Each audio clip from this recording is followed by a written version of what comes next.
Hello, everybody, and welcome to episode 39. That number I can't remember because it will kill my OCD. Yeah, we're back. Friday the 13th. Oh yeah, it is Friday the 13th, which is not a good omen. Maybe it's a Cadix omen. Have you ever thought Please about don't. that? You know, I'm just Please saying, don't. I'm just putting the options on the table, and you can choose which one you want to take. And bad luck is one of them, and we will see whether or not bad luck will unfold. Please, you guys in every combat have been rolling so well, and I've been rolling so shit. So if that stays the same, I think you'll all do fine, especially Arya, who's paralyzed and is going to be attacked by a demon any moment. Oh my god. I was gonna say everybody else is rolling good. Me, on the other Yeah. hand, not so much. Not so much. Yeah. And also, as a reminder, this is the last episode before we are taking a bigger hiatus, because I will be in a different country and continent for 1.5 months, and I decided it would be too much of a hassle to try and DM and record the sessions while struggling with the heat of tropical Taiwan. Yeah, funny, like one of my other friends has a player who has moved to China, and they have also been struggling to kind of do like their schedule because he was like traveling around, and I'm like, okay, that is a hint, a obvious hint given to me that shit doesn't work out. Yeah, but I think a break now and again can be healthy, especially for me. Especially for I need a break. Yes. So let's make this last session a big one. Which it would be if it would end in a TPK, but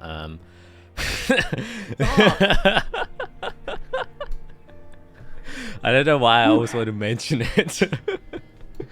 Now you guys gonna do just fine. You're going to do just fine. You're level 9. You're very strong. You are now experienced D&D veterans. So if you die, it is completely on you, and I am not to blame. So without further ado, let's just introduce the players who will hopefully not die. Starting off with none other. Seriously, you gotta stop. I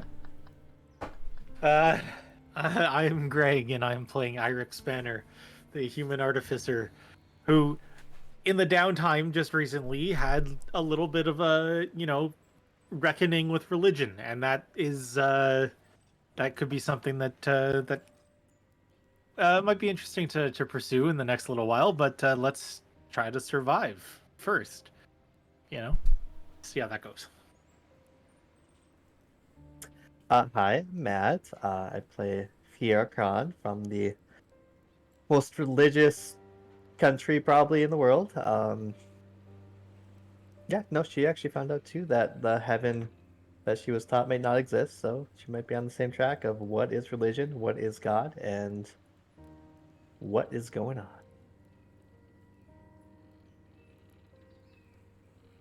Hi, I'm Skit. I play Isarel Leafina, the druid / cleric, who's finally got some answers she was looking for last session, and is now convinced she's going down the right path, and hopefully will save her friend again today.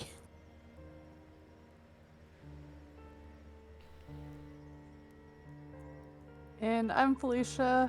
I play Arya, aka the one that tends to go down the most and had previously died. I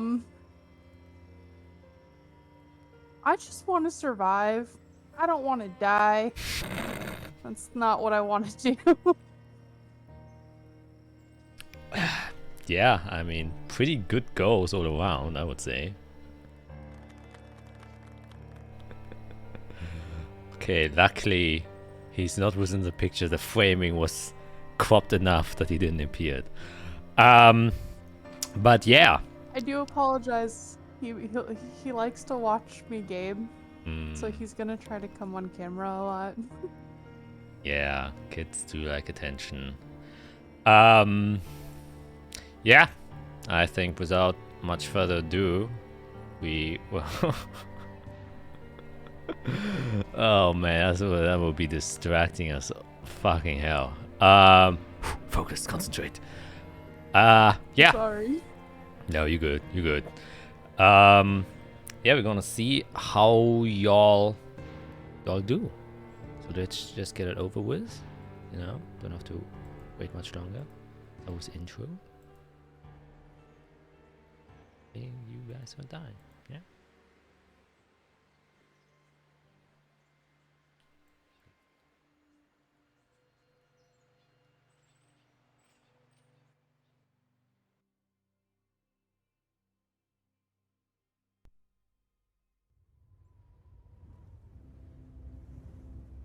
A forgotten past.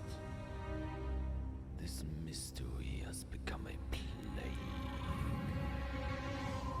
Not even the known wise are enlightened. Curse this land.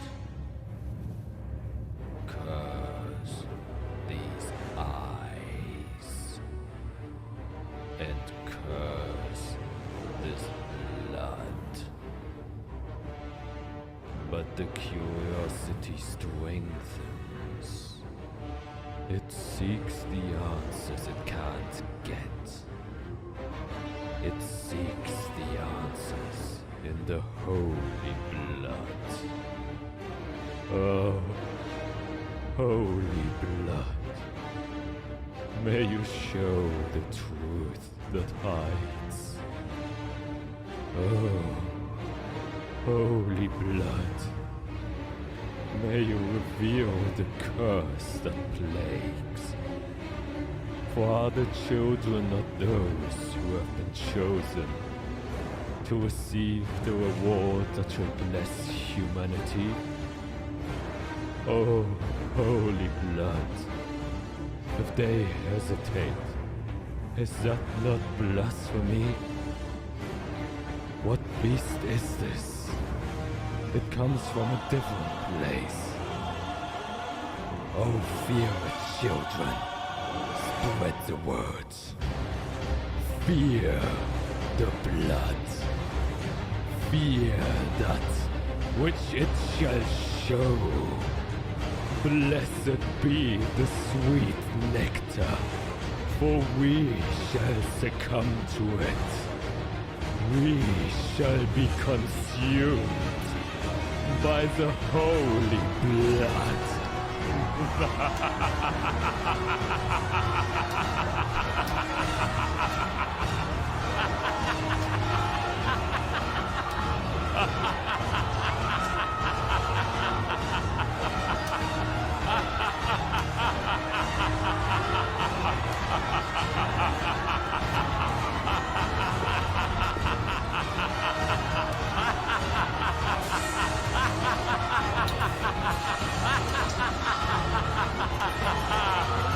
This land is cursed. We are cursed. Our blood is cursed.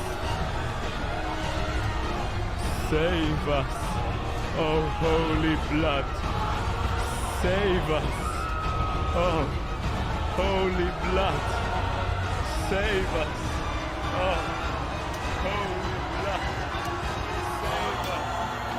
oh holy blood.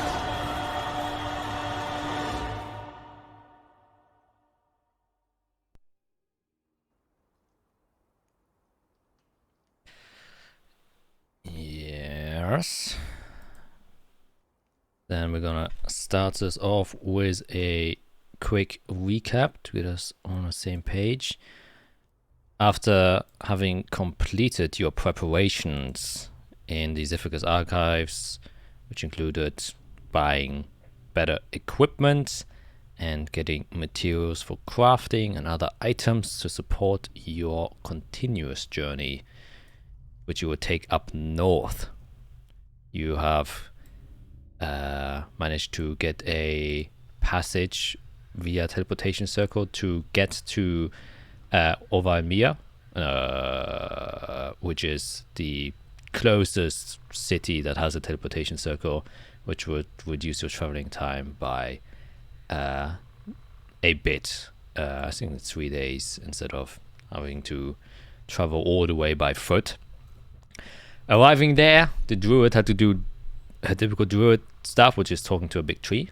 Fiera and Eirik kind of went to visit the High Cleric, who has saved Arya for them previously, and talked with him and met their second light commander ever, who was more pleasant than the first one they met.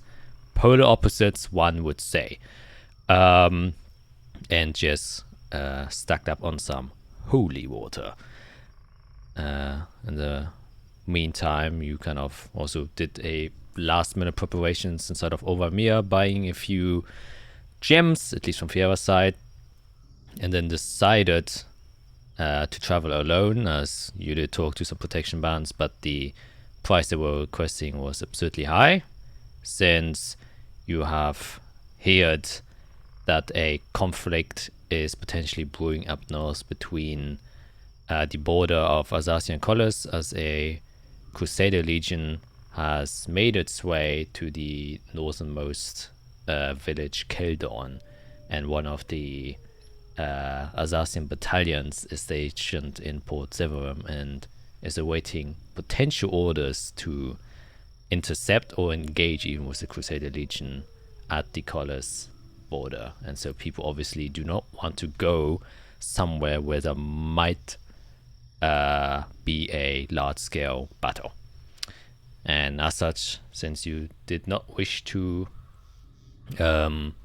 spend 2,000 gold to just be accompanied by a few people, you decided to instead go by horse, which were gifted to you by the Duchess that Isabel met.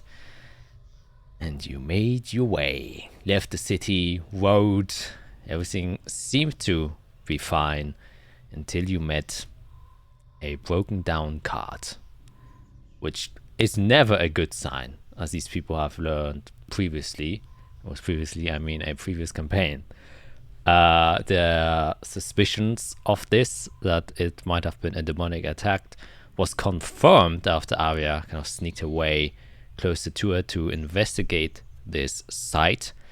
And as she was kind of peering past the rock she was hiding behind, she heard a mumbling sound, a growling sound, and something large moved in an area of grass next to the cart. As she then peered into it, she got direct eye contact with a large, mutated, fleshy, abstract form, which is almost definitely a demon, and fear grasped her mind instantly. And she could not move, as she is now paralyzed. And that is where we're going to begin. And the first thing we will all have to do is, of course, roll initiative to see. Well, wait, what? Yeah, I will take you to the map as the loud growling of the demon becomes a bit louder and the grass pushes aside.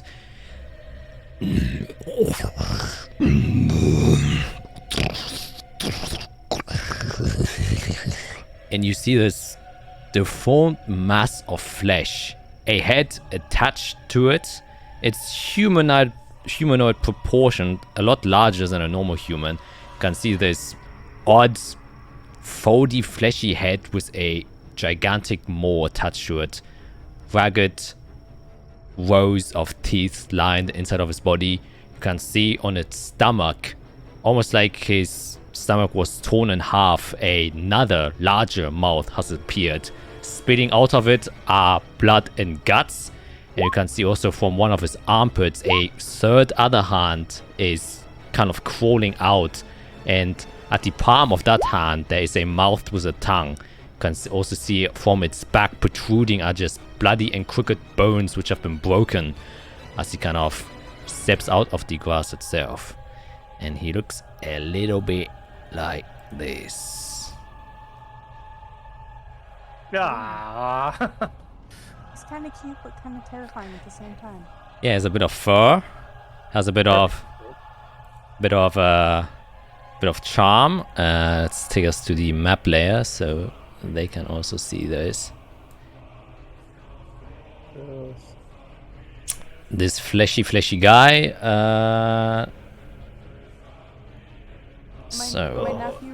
My nephew really just wants to say that looks like an anglerfish. Yeah. Look how big he's like. A little bit. Yeah, I guess you can make the association. Let's put this aside, and I will add Arya to the initiative order.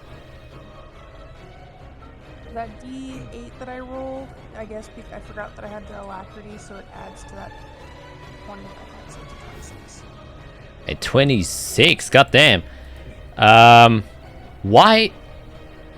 Well, well, 20 is really going on my nerves right now. Why can I not open? Oh wait, I'm not on the DM screen. No, it's. I'm the idiot here. Spectator. I am the idiot. I am sorry. So, what was your initiative? 28? 26. 26. Can I get control of Glamour just so I can click his token too? Yes.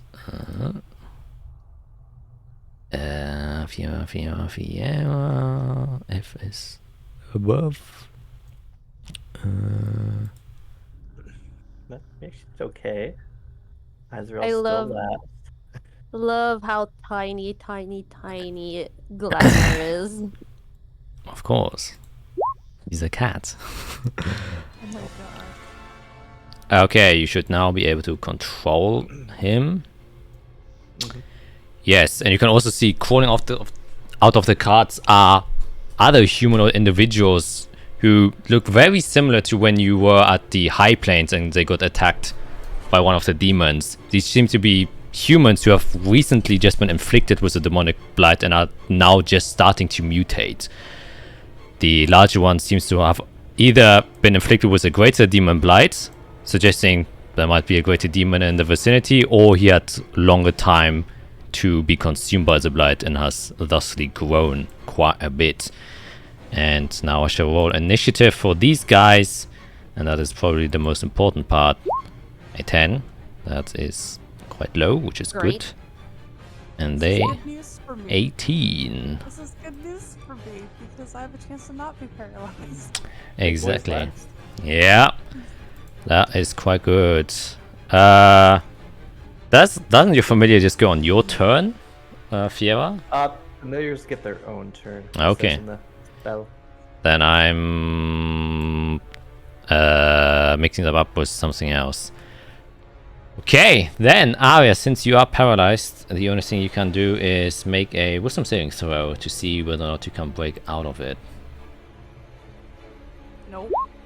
Son of a gun. Jesus. Okay, not looking very good with the first roll there, which will just immediately take us to Irik's turn. I just want to clarify: there's nothing that we can do to unparalyze her, right? If you have a lesser restoration or something like that. But okay, yeah, it's not like you can go and like pull her and wake her up or whatever. You're like, okay. Yeah, you can try. Some effects can be broken by interaction, but since you do not know quite how it is affecting Arya, it's difficult to gauge. Right. Okay, so we're just going to stay on the horse, and we're gonna run the horse's speed to here. Click on token. Okay. To there. Before you do that, you can make me a animal handling check, because these horses can definitely feel the presence of demonic entities in front of them, and they would Fair enough. not willingly go there without some kick. That's funny. That's hilarious. I would say the opposite happens. It just kicks you off. Great. And you fall off the horse as it kind of wheels up, as it does not want to approach a very obvious danger.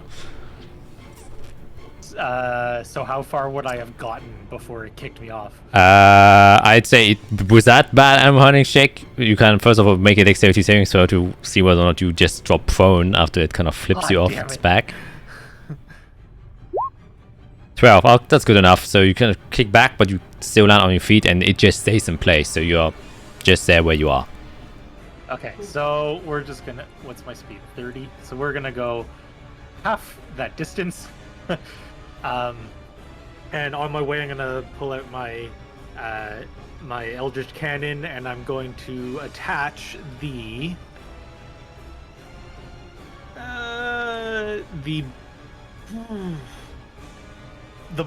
blackened steel cone to the front of it, and create a force cannon. Okay, very well. And I shall give you your cannon. As per you. Just to add another token to your board. Yeah, I should have one that I just keep. Oh, it's so stupid for not having one already. Okay, anything else you wanna do? So both of those demons that are like the one on the left and the one at the cart, fully visible. Yes. Well, the one on the left has half cover, since it is slightly obscured. But it's like short enough grass that we can still see it's there. Yeah, you can very obviously see the movement of it since then. Gotcha. And I just kind of colored them so we have a bit more deliberation when discussing it. Okay, I will take back the classical turret. There it is. Just mark it with green so you can see it, and I will give you control over it as well. Are you weak? There, now you can move it. So place it where you wish. We'll just drop it and send it the 15 feet forward. Very nice. Anything else? I'm just gonna yell, one in the left grass, one at the cart. Okay. So that will end your turn, which will bring us to these boys. The one kind of now crawling out of the cart. I would say he was prone inside of there since he was rummaging around, so we will use half his movement to kind of get up. And we'll then kind of clock Arya, since you couldn't hide anymore, and we'll just... Oh, he has enough movement to get to you, 15 feet. And just start wailing. He has 2 attacks with advantage, since you are paralyzed. If they hit... Oh, 10-10. You are lucky. Doesn't hit the first one. And maybe the second one, maybe some other would entities saving you. 18, unfortunately not. Yeah. So one of them does hit you for Jesus Christ.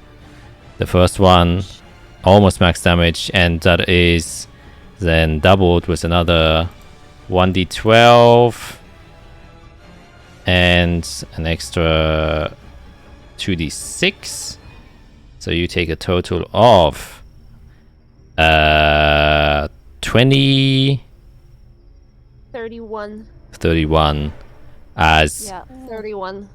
the first attack just kind of Ooh. grazes past you, and you can see it just hits your magical armor and then deflects, but then with the second slam it just wedges right into your leg, as your armor does not protect you there, and you have to make a constitution saving throw to see whether or not this attack will blight you.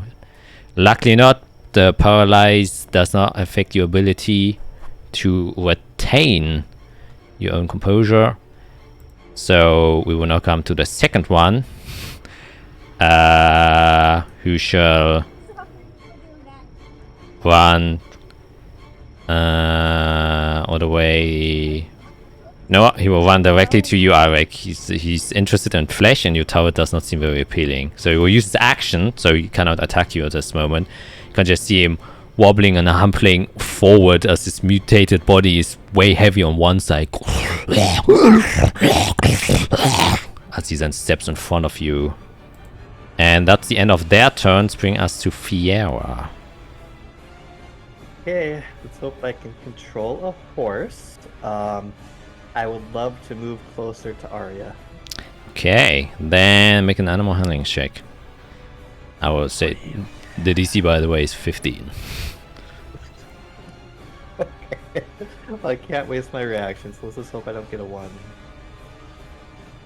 Oh my god! Oh my god! Oh Jesus Christ!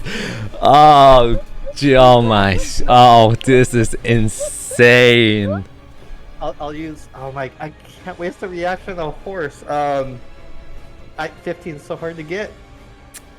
Okay, that's what happens. You get kicked off, and you are prone. You can't make a dexterity save because Perfect. you just failed so miserably. Oh my god. Well, okay, I can't save Arya. That's bad. Oh no! 9. Yeah, no, you just fall prone and are now lying on the Jesus ground. Christ. Okay. I am never riding a horse again. I'll get up. That'll be fun. Okay, I can't get to Arya. That's really bad. But I think I can get to Istral. Okay. Plan C we are at now. A and B have both failed. Can I make my way through the horse to get to Izrael in some way, shape? I think I can. Yeah, 5, 10, 15. I will go around the horse. Okay, so you stand up and then go to the horse. That's all my movement. And then, Izrael, give me your arm. Arm? Okay. I will cast Fly at 4th level on both of us. So as you grab my arm, there's kind of a whooshing around you as you become light as a feather. And I say, just will yourself a direction and you'll get there. And now you can fly. I'll post this here. Oh. Yep. Very nice, very nice. Let's just mark this with a token thing so we know. It's on both of us. Yeah, let's make it just yellow. And you are flying on you. 60 feet. Nice. That was my plan C, so. Okay. Then does that end your turn? I believe yes. No bonus action for you. Yeah, it's not my turn. And then I'll just mental link to Glamour. Go help Eirik somehow. I'll just send him by your side if he'll go. He will kind of Really look at it and he's like, alright. Don't Just do something. Oh, okay. And he will run there. I think he can make it since he's a cat. Yeah, he's fast. He has 40 feet. I'll just put him behind Eirik. Okay. Not next to the demon, just behind Eirik. He can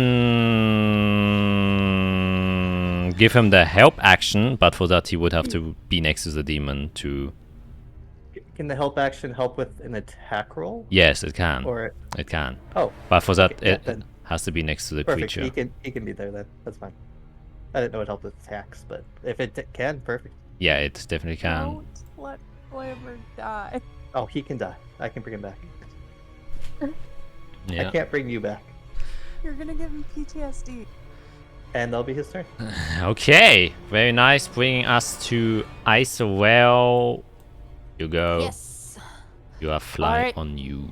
I'm gonna whoosh my 60 feet. And right here, I am going to cast Summon Fae. And I will send my Dryad friend. Yep. Yes. And it will be...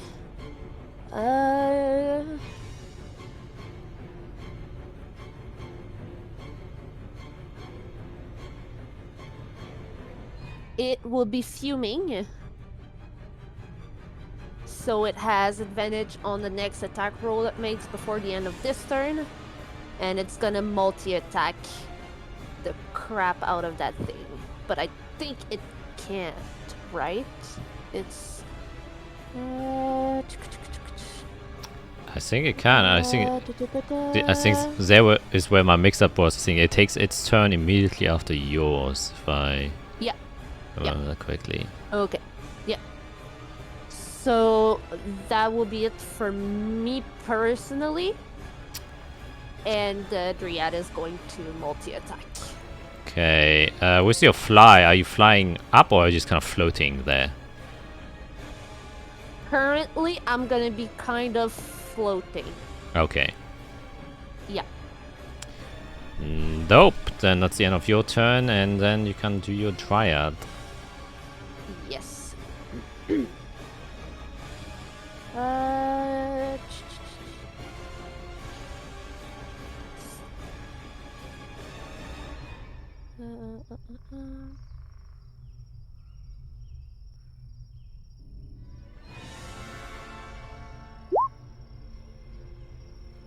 Sorry. What are you doing? Sorry. Hold on. Do I have... I do not have... I do not have anything to attack. Hold on. What? Because it uses a short sword, which... I think it uses your spell attack for its attack. Oh, it uses my spell attack. Yeah. Okay, hold on. I'm pretty sure. Spell attack. I'm gonna just use, for the hell of it, I'm gonna use the guiding bolt one, but it is my spell attack. I think that's how we So did it. that's the first one. 28 would definitely hit. Okay. Where is... Here?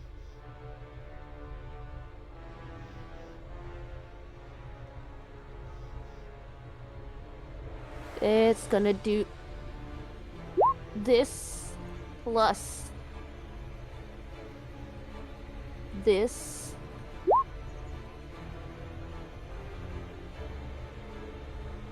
plus we have to add another 3 on top of that because it is 1d6 plus 3 plus the spell's level plus 1d6.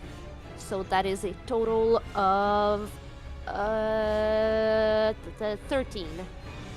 No, 14. 14. 14 damage. Yes, Okay. for the first one. Wait, it had advantage on its attack, right? Oh, right. So just roll again and just maybe it's a natural 20. No, Oh. it's not. Well, Okay. good to keep in mind. And its second attack? Yes. Second attack, I'm gonna do it with advantage this time. Yes, and it's your Dryad There's also. Well, I know you can. You know that there's a way just to do just your spell attack, right? I Instead of having can't to put see. the spell? I can't see. Oh, there it is. I tried it earlier and it didn't work for some reason. Well, 25 hits. Okay. This plus this. So another 14. It's even more actually, right? Because it's 1d6 plus 3 Yes. plus the Yes. spell's level, which would be 5 because you cast it on level 5, It's right? 7. So 1d6 plus 3 is 7. Plus 1d6, which is the 4, plus the spell level, which is 3. So it is 14 total. But didn't you say you casted it at level 5? Am I crazy? No. Okay, so you cast it as normal at level 3. Yeah. Okay, level okay, 3. okay. Yeah. So how much damage is that then? Another 14. Okay, another 14. Strike it twice with its blade, cutting into the corrupted flesh of this demon, and it seems heavily wounded, but not dead. Yet. Okay, I think it's the end of your Dryad's turn. Yes. The end of your turn, which will bring us to this large, chunky boy. It's well. Kind of rush. No, there's a stone. Well, he would just jump onto the stone. I think it would do that. Kind of just starts to dash forward. The earth underneath its large feet shake a bit and then kind of jump onto the stone. And Oh my god, guys, just so you know. attack. It will actually first attack the Dryad, since the magical presence of it seems to be alluring it and grabbing its attention. So it will just kind of look at it and then try and just slam it with one of its fists. Holy shit! Yo! Bro, what that the wasn't me. fuck? Oh, I'm so glad Bro! that died. Yo! Oh my god! When I was saying at the beginning that I was having bad rolls, well, shit. Hey, maybe he just wasted 2 of his natural 20s. That Dryad just saved Arya's freaking life. Well, it wouldn't matter because any attack of it would be a crit on Arya anyways, so... Yeah. Ooh. 22 damage, even though the second one rolled really fucking low. As it just kind of slams into it. Coming around with a second hit. Holy shit! Holy shit! Bro! You can't. That's 3 in a row! Yo, you cannot make this up! Yo, what the fuck? Yo! Oh my! I think that's 1 in 8,000. 8,000, yes! Jesus Oh Christ! my! Oh my god! Oh! What? Oh my god! You gotta level up this demon. Yeah! The bump Yeah! up in the chain. Dang! Yeah, bro! Jesus Christ! Well, I think the Dryad Holy shit. just kind of gets It's gone. pulverized. It's completely poof away. Gone. Dead. Holy. Goodbye. Jesus Christ! Yo. That's enough. Yeah, it is. Well, it has a third attack, so maybe this one's worse as it. Man, I gotta get hold of myself. At least that woke me up, man. That woke me up. Holy shit. Scared. You will try and bite Arya, which is actually the worst attack. Oh, Jesus Christ. And that's a natural No matter 19. what. And I think, yeah, I think you I think I'm dead. will most likely go down with Fine. this. And And death Oh, save. yep, I only had 26 HP, so... yeah, and this is also without the crit, but either way, you're not dead. You just go down. You're on death saves. So you just see Arya's body. One of the huge maws of the demon just bites into her and rips a big chunk out of her. You have seen her now get dissected in 2 parts, and now you can see parts of her ribcage and liver getting torn out. This is really not a good day for Arya. So you still have to make a constitution saving throw because even your dead body can still get blighted. Guys, I think Arya's not meant to be in this campaign. God damn it. So maybe your death save will go well. I want to believe it will, but last time... Let's We're focused. Let's- It's not the end yet. It's not over yet. I'm gonna make it a save. There it is. Send it to you. Privately. Jesus. I really think Arya's not made to be in this campaign, guys. or you are made to be here because you are the torture squire, basically. Yeah, end of your turn. Bring us to Eirik. You have one of the demons in front of you, but you can see Arya and the Dryad just getting ripped to shreds. Yeah. So at first glance, while this thing's running towards me, it is humanoid, but like, is there anything like defining about it as I'm watching it run towards me? The fighting in what sense? Like, is there any like clothing left over, or sort of like defining feature on the body that kind of makes it look different than just a regular human? What's your passive perception? Let me see. It's actually pretty good. Dang, 16. Yeah. Yeah, it definitely has clothes on. Seems like normal traveler's clothing, but it has been torn to shreds. But he only seems to have trousers and some weird shoes on. And it seems like anything on his upper torso was just ripped as his body mutated. You can see a few shreds of cloth attached to some of the spikes and bones that have grown out. But you can't... it looked like a traveler at some point, definitely. Okay. Okay. I'm going to use my action to disengage. And then I'm going to use my movement, run across the path, I guess, to the other side. Yeah. And then as a bonus action, I'm going to use the cannon and cast the Force Ballista at this thing. At the one at your guy, the red guy. You have advantage. No, you don't. Never mind. Oh, no, you don't. How far away is it? It's too far. I can't help.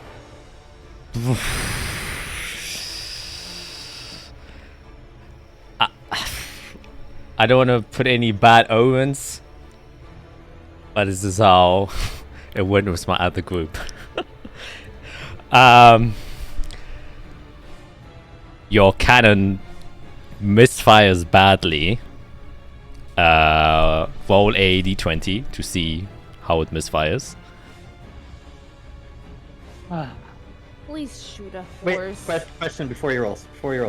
Yes. I sent Glamour to help, and he does have to be within 5 feet. So what is Glamour doing to help? Is he being a distraction that makes it easier for the cannon to hit because the creature's looking the wrong way? Unfortunately, how the help action works is you put it on a creature. So you help a creature, and they get the benefit of the help action. So it was trying to distract it while Eirik was there, but as soon as Eirik ran away, he kind of went into dodge mode instead, since he's now the main target for the thing. Okay, I had to try. Yeah, it's a good try, but it's an instance. Unfortunately, that is how the rules work. Yeah, d20, Eirik, just to... Yeah, it's coming. Hang on. And 11. Let's see if there's nothing bad. Okay, I would say this... Oh my god, I'm gonna hate this. One of the as it tries to shoot, some of the forcing just kind of the power charge is a bit too strong, and the barrel of your cannon dents a bit. And now, until you fix it, it has disadvantage on all attack rolls.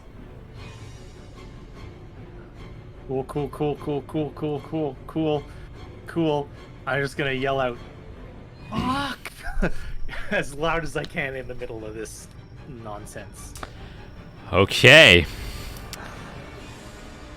Well, take us to these individuals. This one now focused on the cat that was kind of dancing through its legs, and try and attack it with its slam attack.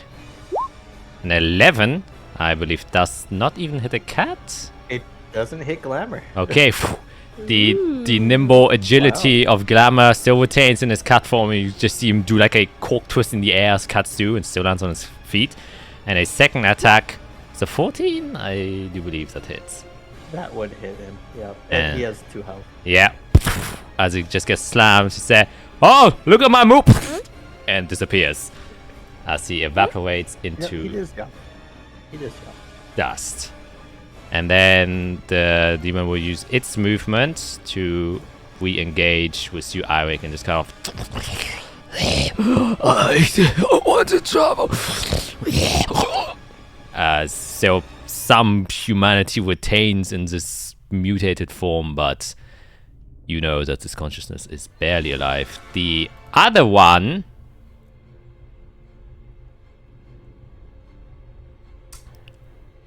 will attack Arya twice, because that is how this works. So it has a What's your AC, Arya? Is it 15? Yep. It was nice knowing you guys. Yeah, nice. Mobile math, that's bold. 2 attacks, both with advantage. Because you're down. This is the first one. 22 hits.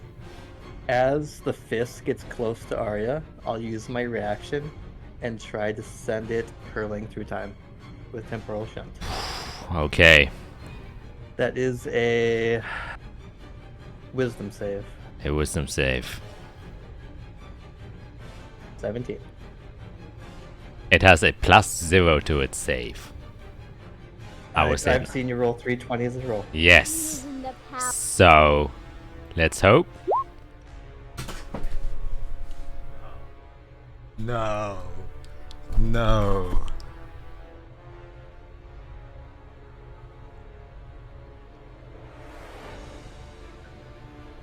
What a Yeah. way to die, guys, on Friday the 13th.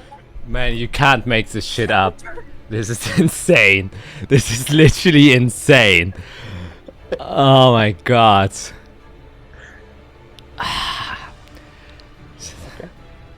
Yeah. Second attack will come. With a 23. You see the last hit. Grip into Arya and tear out her heart. Arya, before you die, do you have any last words? As you wake up in the last moment, as all the pain inflicted gives you a brief moment of consciousness.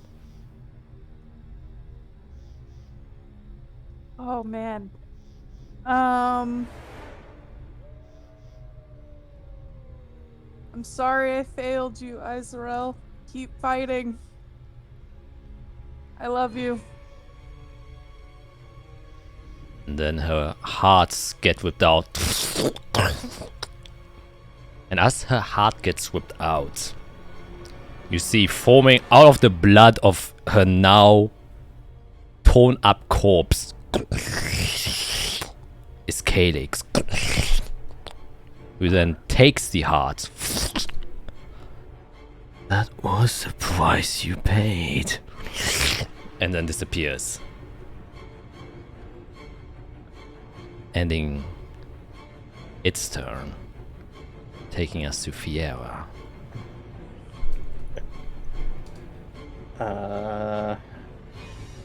Well, I can't make 3 people fly anymore. Really hard to kill that with 3 of us. I don't. I'm gonna assume Izrael is gonna be okay. She can fly, so I'm gonna try to help Eirik. Let me look on the range of my new spell real quick. 120 feet, lovely.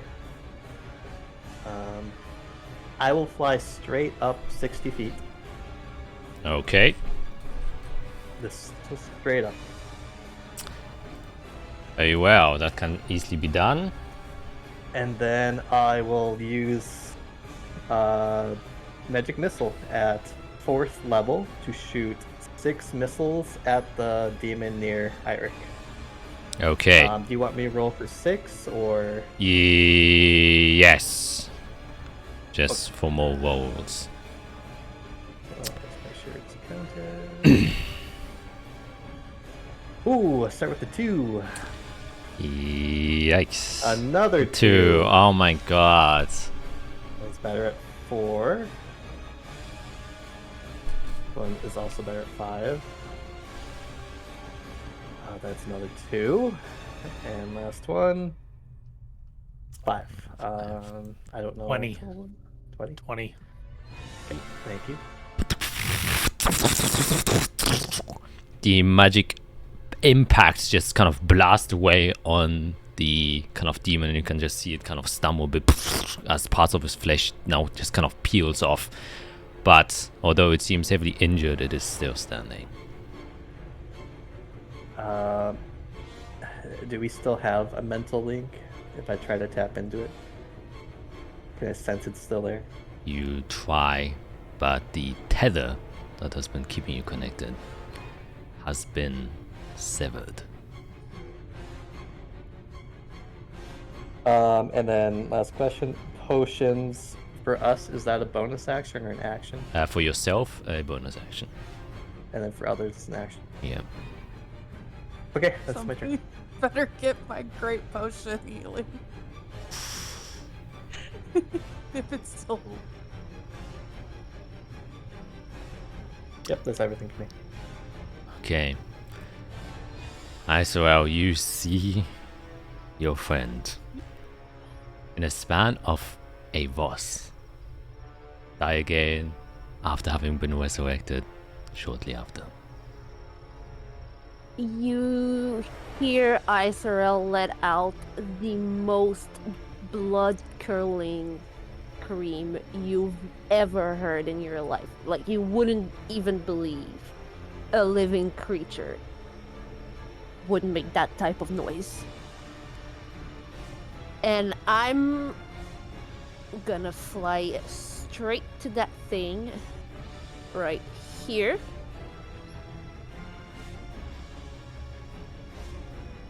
I'm gonna do something stupid, but that's fine. I'm going to inflict wounds at 5th level. Okay, I will say this because I think this has happened before. Inflict wounds, you know, does necrotic damage. You kind of suck the life force out of something. However, this is a demon, which you know innately does not possess any life force, so you would know how effective it would be, if at all. Okay, oh fuck, yeah. Right. Let me...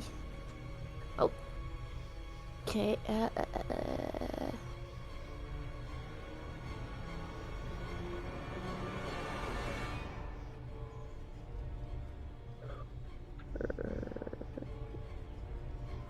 Right. Okay, let me modify that a bit then. I'm gonna stay where I was, but I'm gonna go up in the air in that case. Okay. Like a good 40-50 feet up in the air. Okay. And I'm gonna instead call lightning 5th level. Holy shit. Okay. Yes. Does he have to do anything for that? It is...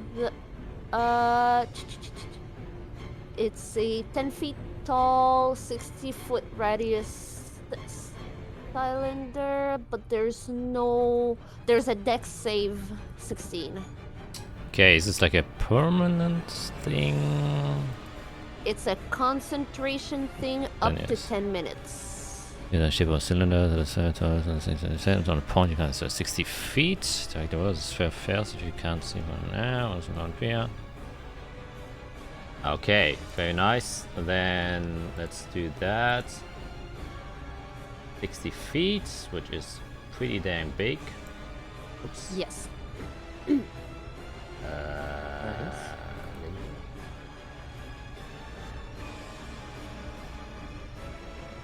That is the code. I am sorry, everyone. But yeah. And then you will. Wait, were you casting Call Lightning? Yeah. Oh yeah, it creates like a storm sphere, but it only hits the spot you. Yeah, exactly. So. It's okay. So they then have to, when you cast a spell, choose a point you can see on the cloud, a ball of flying flesh down from the cloud. Each creature within 5 feet of that point. Oh shit. So you can actually target both of them, so they both will make a dex save. Let's start with a small one. There's a 10, which is a failure. The other one, the 17, I think, actually makes it. Yes, he does save. But he takes half damage. So anyways. he gets half damage. Then, So this is sheesh. 32. Wow. This flash of lightning comes down like a smite of God. And you just can see that the smaller demon just gets instantly evaporated from the impact.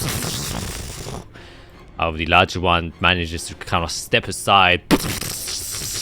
However, the impact of the electricity still kind of manages to torrent through its body, taking half, which is 16, which is still a lot. But I would also say the lightning would unintentionally...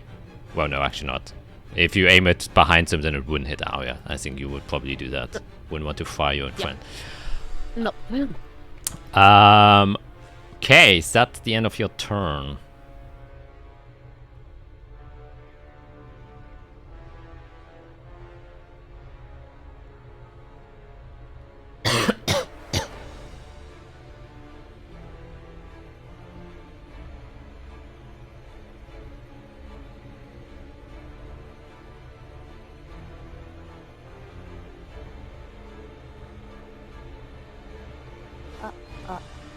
Let me.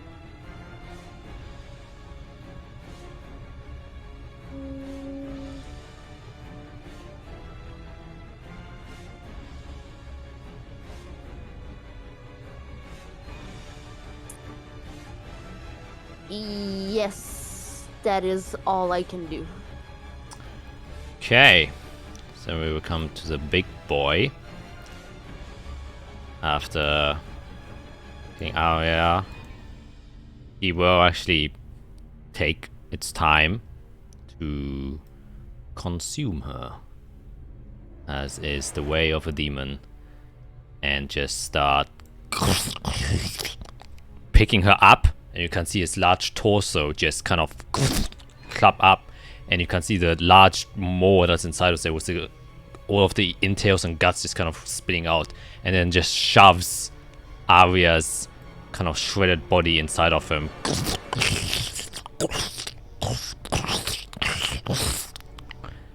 That will be its action, but he still has movement, and will lock onto its next prey, which is Eirik, and he's able to get next to you.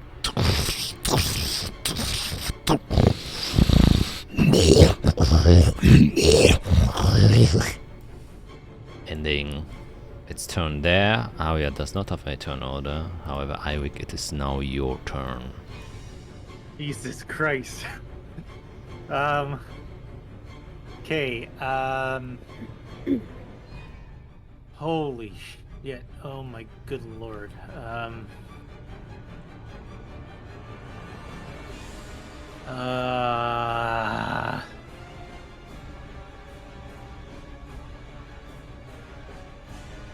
Yep. Yeah, okay. Is using my Misty Step as a feature an action? Yes, right? No, it's a bonus action, I believe. Right? Oh shit, it is. Yes, Yeah. yes, it's a bonus Fucking action. Christ. Yep. I need to read things. Okay. Yeah, you should. I only end up reading like half of the text each time. Anyway, I'm going to use Misty Step as the feature, and I'm going to pop back towards my cannon, and then I am going to turn around, and I'm going to cast Fireball at Oh, the big guy and the other guy. yes, that can be easily aimed. Okay, another round of dex saves from them. You can roll the damage. Let's see, so with the little guy, which is a natural 1. Finally. Holy shit. That is a damn good fireball. Holy fuck. And from the big guy, 16 is a failure. but he always has a natural 20 in there somewhere, but luckily this one doesn't count. So how does a fireball casted from Irik actually looks like? Oh my lord. So it basically every bit of energy and like pain and strength and everything that you've seen me cast before is kind of all being channeled into this. So I'm feeding off of the power of all my other spells, and I'm just throwing this ball, like it starts glowing at the tip of my arcane focus, and it just shoots like this. You know how like in a lava lamp, like the little ball will start to just drop slowly and get bigger and bigger and bigger. That's what happens. It starts to blow and get bigger until it's the size of the full fireball, and then it just launches straight at them right between the two of them. Yes.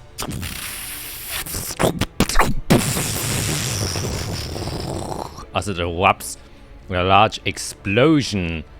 I will have to check one thing. Was Icewear your passive perception 17, and Fiera's passive perception is 11. So Icewear, you actually notice, as you can see, just Irik kind of enraged starts to cast this fireball. In a brief moment, as he's doing that and kind of channeling some of his own energy inside of, you can see his eyes for a brief moment just kind of flash up, and then his pupils become slits instead of pupils, and then light up as the fire falls out and exploded and hits both of them hard. This small one is now also incinerated, and the big guy takes a very heavy hit. And now you can see its body lunge over, as he has now sustained serious damages, as most of his upper torso is now also just kind of burning away. You can also see the grass field next to it now also starts to burn.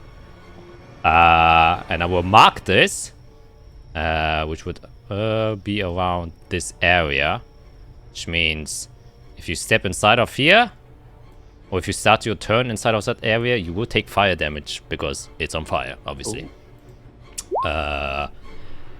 Is that all? I believe so, unless you want to use your movement, which I believe you still have. I'm not going to use the movement, but maybe doesn't really matter. He's going to catch up to me regardless. Yeah, fine. I'll use the movement. I'll go 30 feet towards the current. Okay. Then we come to Fiera's turn. You can see the fire burning, and this guy is now lumbering and stumbling as he has sustained a large amount of damage. I guess let's use a battlefield if we have one. Oh god, so much math with my spells. Yeah. Go 30 this way. I have this much range. Okay, one more. Okay. So fly this way, going down a little bit, probably to like 40 feet or so. Actually, I would probably have to go 30 to hit. How tall is he? Is he like 10 feet tall? Yeah, he's about 10, 12, 11. Somewhere around there. So I'm 30 feet off the ground, just so I can reach his head as I move 5 feet closer. Okay, now I can hit him. I will shoot create a pulse wave and try to push him back into the fire. This will just be a 3rd level. It's a Constitution save. So okay, very nice, very nice, very nice. I will say. Actually, I think this is 3rd level. His con is DC 17 con. His con is pretty damn good. That is what demons are quite good at. Yeah. But with a 12, he fails. Oh, he's pushed back. I think it's 15 feet. Very nice.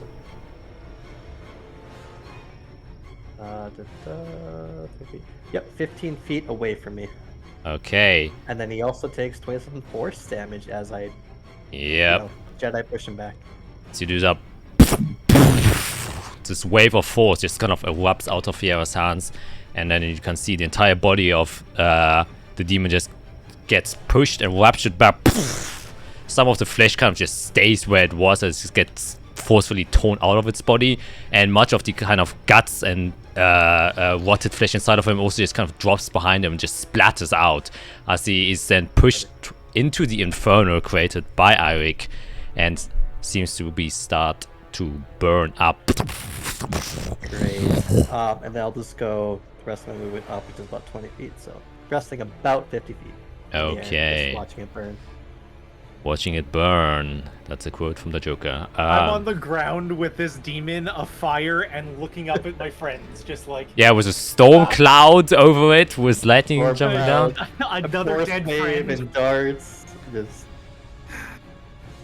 This is insane. I swear, what do you do? I believe I know. Oh, I'm... Sorry. Wow. Wow. I can't talk. I can't talk. Sorry. I am using my action to call another bolt of lightning on that demon. Yep. Just up in the air, enraged, and just smiting from afar. Oof, 18 does make it, but he still takes half damage.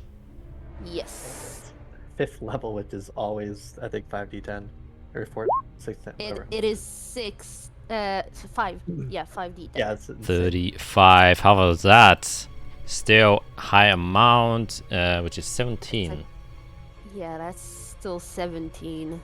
Just pretty damn good as it comes down. Once again, kind of dodges barely as the lighting comes down. You can see even larger area surrounding you just kind of ignites into more flame, and you can see with the kind of storm cloud above it and the heat that now impacted from the lightning itself, the kind of hot air kind of bursts up and creates this inferno tornado that kind of swirls around the demon, and this truly looks like a side of punishment from your guys' side. Ending your turn, going to I'm just gonna stay right there and just scream at it. Like, I'm non-stop screaming. Yes, and as it's beginning of its turn and he's in the middle of this fire, he's a large creature, so for every 5 feet that he's inside of fire, he will take 1d6 damage, which is times 4 because he's a large creature. So he will take 46 damage. And with the added heat created by the lightning blast that you inflicted, I swear I will even double that, as he's just kind of inside of this heat, making it 8d6, which is the equivalent of a fireball, as the fire just kind of ruptures there. And you can see right after the impact of the lightning, all this hot air just kind of evaporates up, creating and this spiraling inferno. And bit by bit, you can just see parts of the demon body just burn to crisp until the inferno itself kind of subsides, and only ashes of the demon itself remains, as that fire combination with the lightning strike is more than enough to disintegrate the body of the demon, killing it. And then there's a odd pause once again, as adrenaline is still pushing through your minds. Everything seems to go slowly. So then, for a second time, come to grasp with the situation. We made a ton of noise with calling lightning and fireballs. I'm gonna look around to see if there's more in the distance. Okay, make a perception check. I'm going Towards the saddle. straight to whatever is left of Arya's body on the ground. You run towards there, and you can see this not much left of her except for her right hand, and you can see on it is one ring that she always wore and was given to by the Inquisition.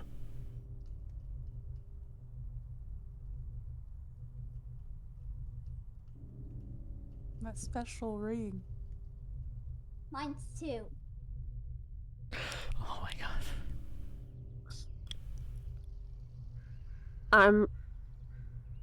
I'm gonna take the hand.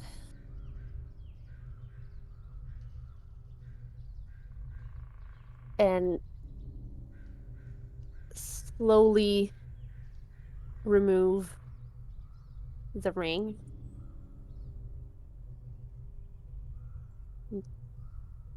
Kind of hold it in my hands.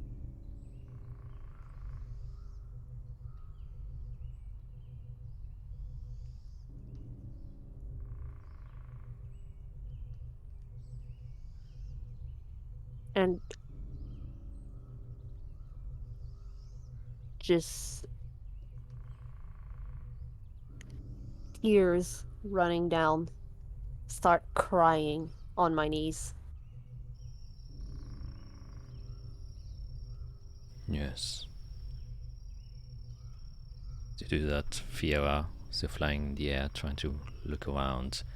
The storm clouds and smoke created by the spells that you have casted are kind of obscuring the area, so you have a hard time looking around, but you do not see any creatures who are close to you. And I will say at this point, after everything that has happened, the horse did run away. I just forgot to move them.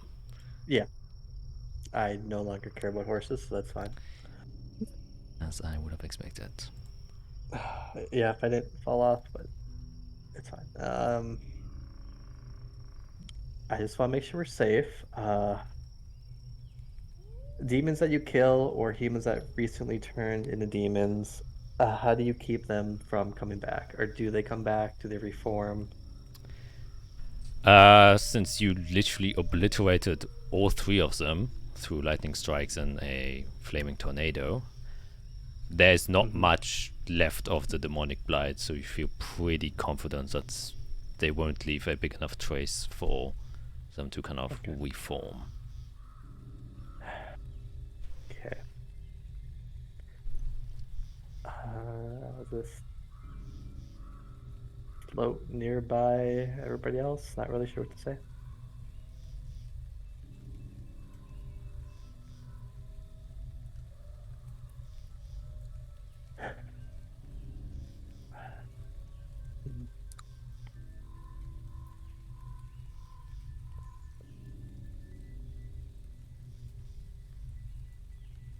As a means to distract himself of the immediate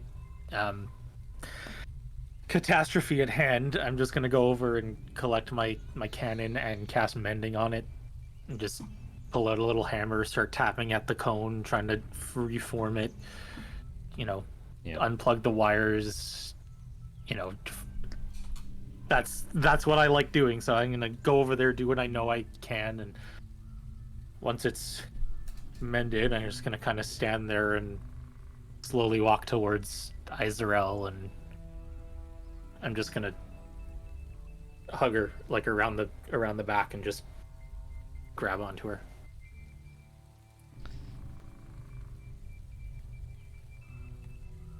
There is a odd moment of silence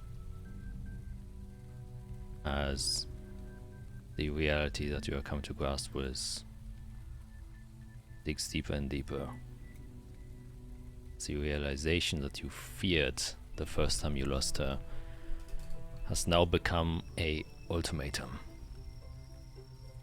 and ways of bringing her back, unfortunately, as far as you're concerned, do not exist anymore.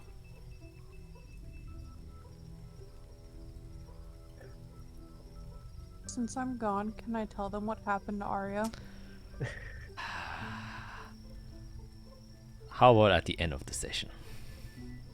Okay.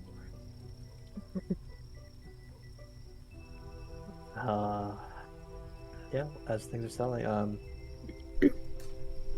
just a reminder, she's with him now. So we have to move on. I'm gonna slip Arya's ring into one of my fingers. Kind of kiss it. Take her hand, shove it in one of my pouches. She's, grieving. Stand up. Pat Eirik on the shoulder. Let's go. I got a revenge to take. And start walking. The storm which she has created kind of slowly dissipates as she walks with intent down the road. And though trying to make a brave face, I feel like everyone here remembers Arya in a very unique way. Definitely was a character that can be remembered. And as you all kind of gather your bearings once again, you have a greater goal in mind. You continue your way down the road. But as time passes slowly,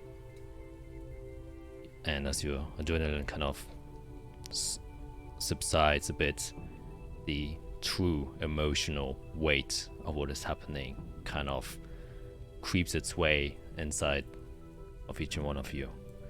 Remembering now moments in this calm walk, the struggles you had with Arya, of her stealing illegal drugs, being followed by a cartel, odd things she would used to try out, the funny quirky jokes she would always try to say to lift up the mood, and obviously for Israel being the best friend you could have wished for growing up. And she brought you this far, and it would be a disservice to her if you would let the legacy die now. And so with that, each step you take becomes more and more grounded, and your drive to fulfill what you are trying to do becomes stronger and stronger. For in every loss, you know, as a druid, for every death, there will be a new life. And you are the ones who are chosen to preserve it. So you move forward and continue your journey to the nearest town. And I will say, this is where we will take a quick break and come back in a moment. See ya. Hello, and we are back. Now, as you can see, obviously Felicia has left for this instance, since Arya has left permanently. So it just makes sense that she does not have to be here and witness the grieving of a character. Okay. That we now focus our sights on three individuals who are left. You are traversing a dirt road in a hilly area with still tall grass, still out in the open. The sky has become a bit clouded, and you can see in front of you that a light rain is already drizzling down as you're approaching the north. So, can I roll back to the battlefield really quick, just for a split second? Yes. When my fireball went off and they saw my eyes do the thing, did I saw it. Oh, yeah, Izrael saw my eyes. Did I feel or notice anything about it, or is it just something that she saw? It just like you were kind of enraged and frightened and an impulse to do the fireball. So this was just an enhanced moment of emotions that kind of just ruptured out, which isn't, I think, uncommon for Eric. Actually, just make a straight wisdom check, since that is kind of your intuition of your own mind. So yeah, no, I think with everything that was going on, it felt fairly natural to you what has occurred, so you wouldn't have noticed much. And then, as we walked away from the site, I wanted to take a glance into the cart. I didn't want to spend time investigating or looting or whatever. I just wanted to see, was there anything glaringly obvious about what was in that cart? Was it carrying like like cage of people, or was it like just goods, or what did it look like it was for? Yeah, so it was a quick glance. Your passive perception, as we have said, is quite high. You saw food, a lot of food, vegetables, and other kind of trinkety stuffs, even a few swords. So this just seemed to be a general goods merchant supply thing that came from up north. Yeah. So, Okay. no loose bodies.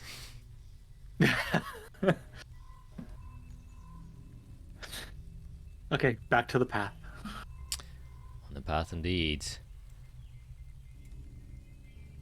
I think you would like to do as you're kind of traveling for the moment.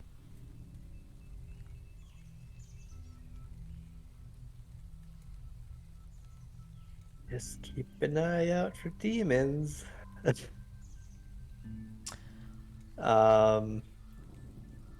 Mainly I just want to try, as we're traveling. It's going to take a couple days to get where we're going, right? So if I look at the map, we are going. If I look for my draw thingy here, we're going like this up. That's the quickest way north, or the easiest, safest, safest. Yeah. Quickest in the sense that obviously if you go straight north, it would technically be quicker, but then you would have to have the challenge of navigating through nature, which might. Yeah. Yeah. So yeah, that is the quickest and most used route. Sure. And it's going to take a couple days. Yeah, it will take at least. This was kind of your first day, and this was like happening at the end of that day. So you have 2 more days, or 2.25 day before you get to the port in Azath. Then I will look for a space I can pop down my tower that is the most least conspicuous, even if we have to end the day early. Okay, and then make a survival check for that. Yeah. When I see Fiera start looking for a spot, I'm gonna tell it, just pop down the damn tower. I'm gonna take care of the terrain around it. Oh. Okay, then let's travel for a bit more, and once the sun starts coming down, we will do that. Yeah.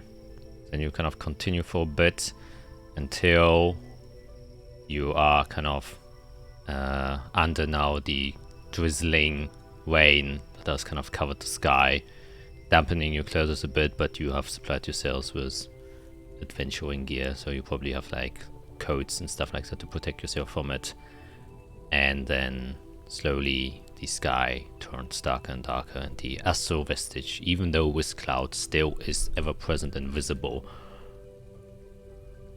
And you now know that the sun is about to set, and now would be a good time to plop down the tower. God, would I look? I would look. Can I tell if there's any parallel activity to the visage and the moon? The astral vestige and the moon? Yeah, like observing them both. Now that I know what I know about the moon, is there any like similarities at where they are distance, like parallel? Are they like 2 peas in a pod kind of thing.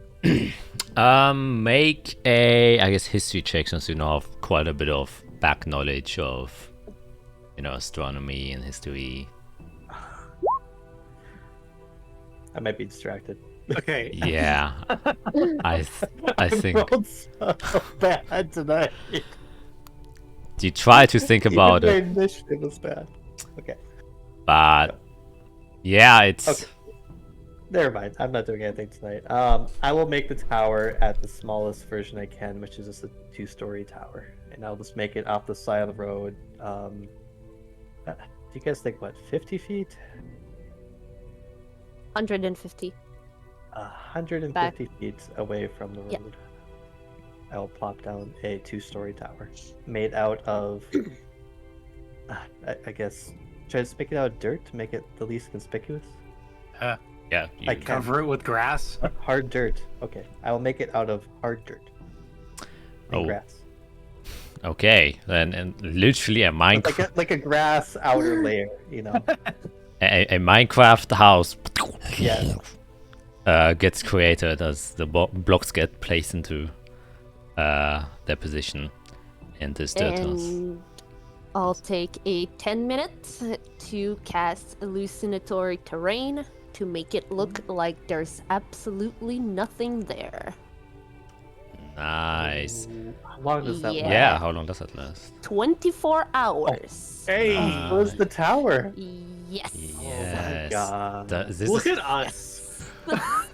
I was so happy I got that. I was like, we can sleep somewhat That's safe. sick.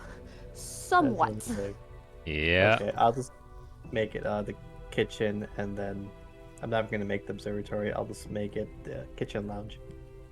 It's a hostel. Yeah, It's a shared kitchen Yeah. and a shared dorm. yeah, exactly. Yup. Yeah. Well done, Zarel.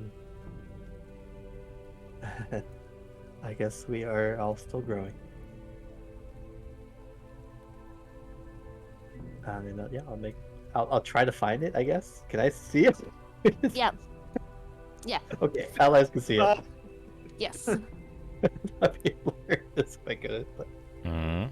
yes. So basically, it's 150-foot cube, and when you enter the cube, you can see what's inside of it. Yeah.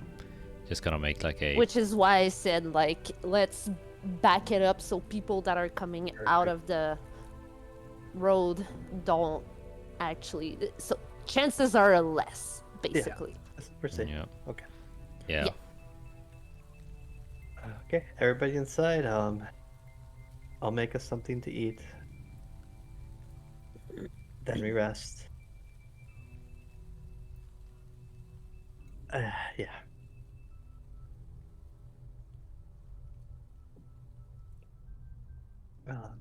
Eric, I could use some of that food. I give you all my food. Right. Yeah. Just start Yep. pulling food out of the bag. Perfect. Yeah, I'll just make us a nice homey meal like soup and sandwiches. Yeah. Can be easily done. After the house gets created and gets obscured by the illusionary magic of SOL, passive inside. Just, going through the usual motions of placing down your things, sitting down, taking a rest. But the room does feel a bit emptier than it was before. It does sting a bit as you kind of sit down, and usually some sort of small talk would commence with Arya, as she usually was quite talkative. And you'll just do your own thing, and there's just a moment of silence, half an hour or so, as Fia was just preparing her dishes. I suppose probably looking at the ring that you now wear, and Eric, you're still kind of polishing your tower that has misfired recently. Well, after about half an hour or so, you receive a plate from the air of food.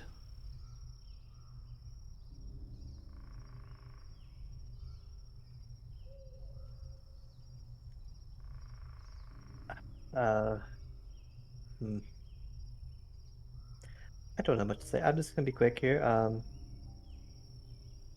I am just gonna focus on ending him.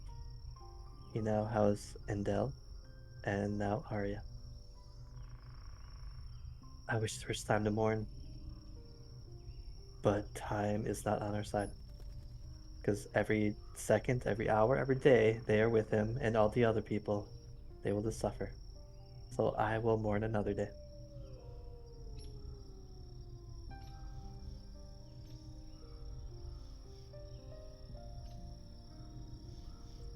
Sorel is kind of playing with the ring in front of her.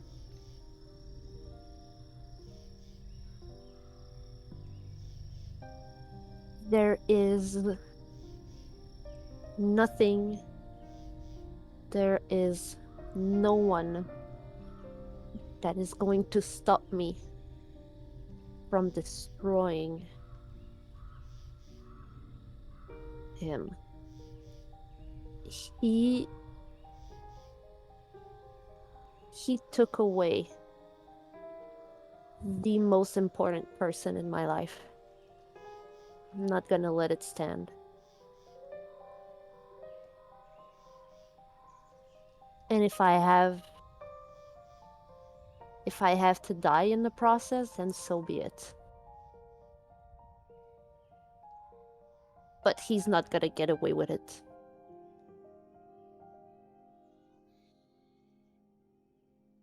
I made a promise to Arya. I promised her that I would never let her down. And that I would always fight for her.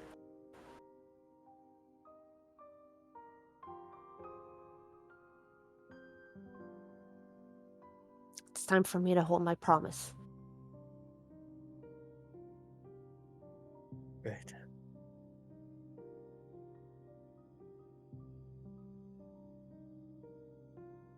He would absolutely hate that we're wallowing like this.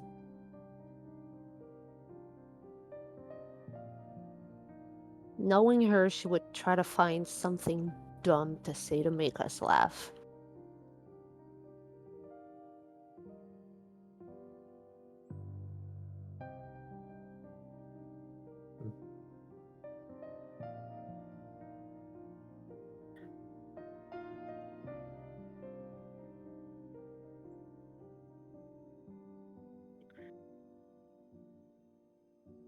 She wanted to know more. She wanted to know more about the history of our people. I'm gonna find everything I can.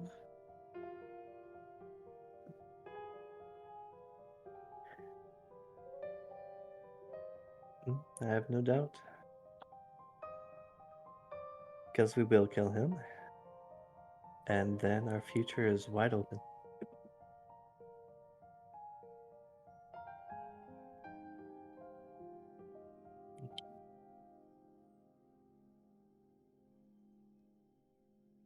Right before we left Ovalmere,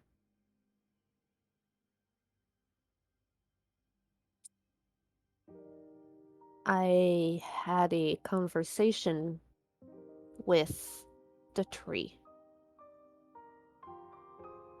The big tree at the castle. I figured out what I have to do to save the weave.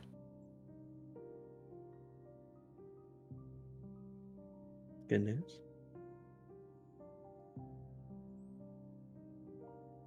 Arya promised me she would help me. I intend to hold that promise.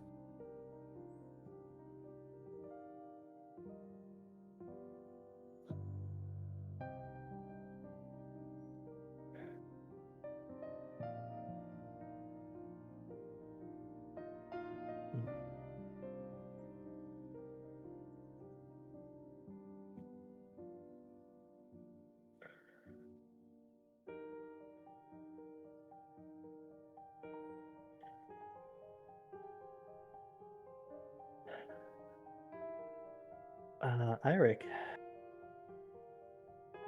Seems I was right about you.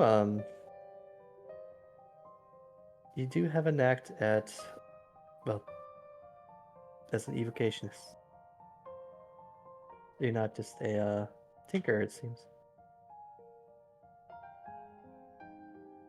Nope. I wish it didn't reveal itself under the circumstances that we've been going through.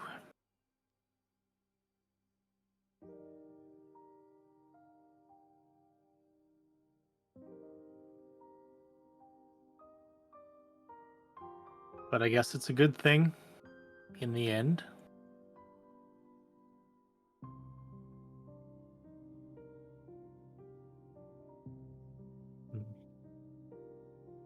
Yeah, these hardships are forcing us all to grow in interesting ways that we probably wouldn't have even seen if we didn't all go too soon near on that horrible day. Which horrible day are you talking about? The The day. first horrible day. Oh, okay. Well, Literally the, day one. The first. Okay. Just wanted to clear that up because the first horrible day was the day that we met. The second horrible day was, I guess, probably the pit. The third horrible day was, yeah. Sorry. Yeah, there's been a few. Yeah. And if we didn't go through these troubles, we wouldn't be able to help as much as we can now. Because for better or worse, we are all growing together. And I think Arya's fall will just strengthen us even more.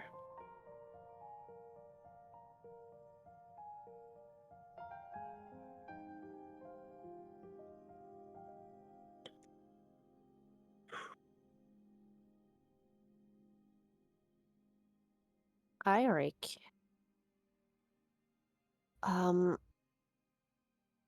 Kind of don't want to put you on the spot, but during the fight, something weird happened.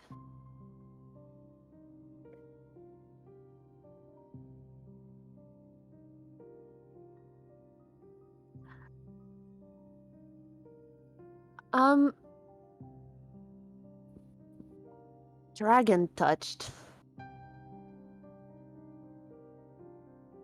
Do you...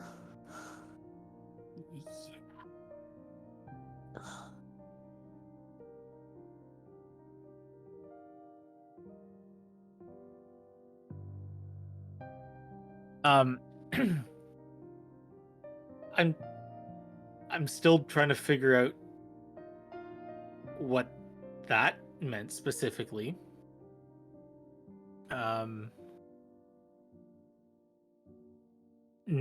Never have I thought of, felt, considered anything to be dragon related. That's it. It caught me very off guard when he said that to me. That's so strange. The chrysalis all seem to originate from dragons, and well, we all know that you like to tinker with things. Yeah, I did try to, do a little bit of reading when we were in the archive about it, and there's some, just I guess being in the proximity of them for so long, and working in and around the power source, and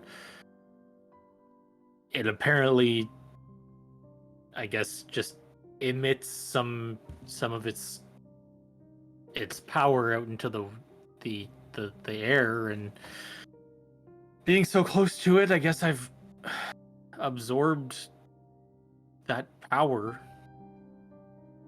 according to books and stuff. Like, I'm not saying that like, don't take my word for it or whatever, but like, Interesting. in all of the time that I spent working on, stuff and Yeshaman and Suna and Nier, no one ever warned us about that specifically happening. It wasn't like oh yeah, you need to be careful about exposing yourself to it. It was just work on the stuff. It's super powerful, but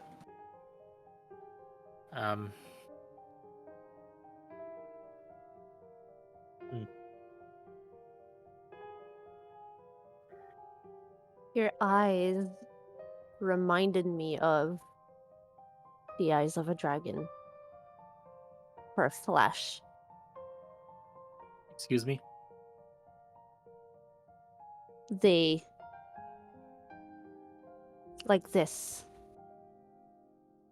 Changed. And it was like you had these very reptilian, very slit-like eyes. And then it was back to normal.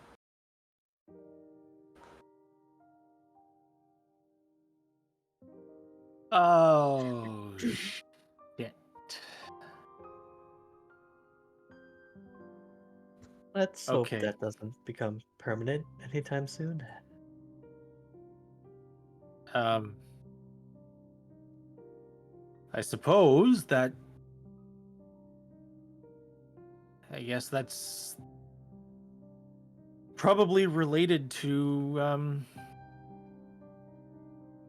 this then. And I'll pull off the bolero and unbutton my black shirt and just hold it open, and you can see the scars and scales for the first time.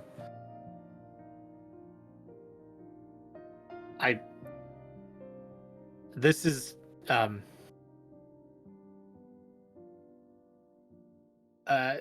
had this accident when I was young. I had just gone to I was doing a little shopping trip with one of the people at the guild, and we were at a forge, and when I was standing just waiting for them to finish their deal or whatever, I was just walking around looking at the stuff that was happening, and I don't know what happened, but the forge in front of me, there was a little burst of fire that came out the end of the forge, and I was standing right in front of it, and it just hit me right across the chest, right across the torso, and ever since then, I've had these they're scales now, so that's a thing that's happened recently. But to go back, it was scars, it was burns, it was scarred tissue that just never went away. Do you think you being in the presence of those chrysalises all this time is what turned your scars into scales? I don't know if it's the chrysalis specifically. I mean, I'm sure it must, because this happened. Like, obviously, it happened when I was a kid. I was nowhere near chrysalises back then. Not even close. So it happened. Whatever happened, these burns stayed on me. So the burns themselves were not chrysalis related. Are you sure? Because I'm pretty sure these smaller fire crystals are used in forges.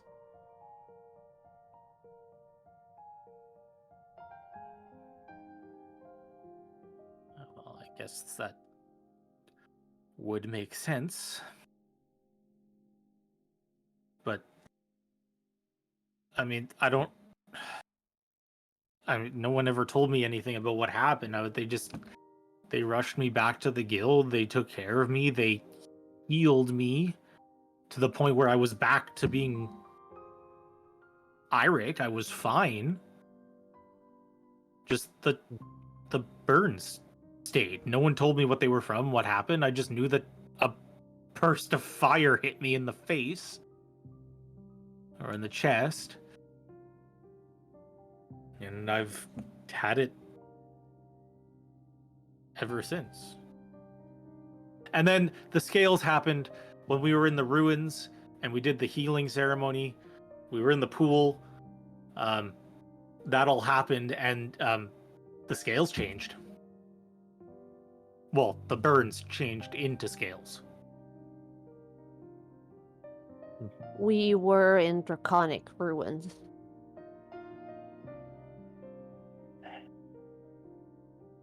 Ah. It is possible it may have had to do with that. Whichever god or spirit that was guarding over there was probably draconic in nature and may have intervened. Or it has to do with the chrysalis, or, you know. It's But probably it a few different things. Yeah, it probably tapped in the fact that we were in draconic ruins. Which now makes even more sense that I recommended Reptiliath to you.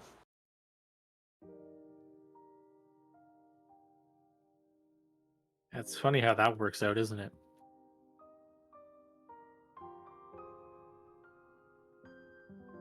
Yeah. Well, I appreciate your honesty. I suddenly find myself without a home, without my best friend. So,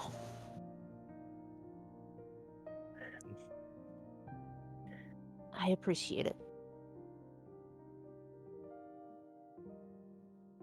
Yeah, you're welcome.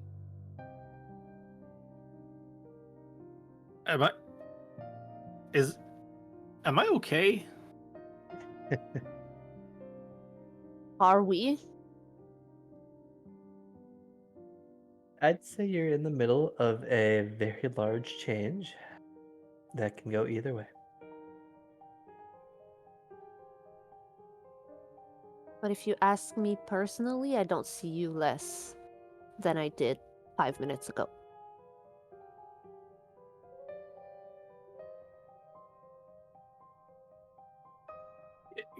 Because I don't. I know you, Fiera. You said like I've got some arcane capabilities and stuff. That's all well and good, but I still don't understand magic the way that you guys seem to understand.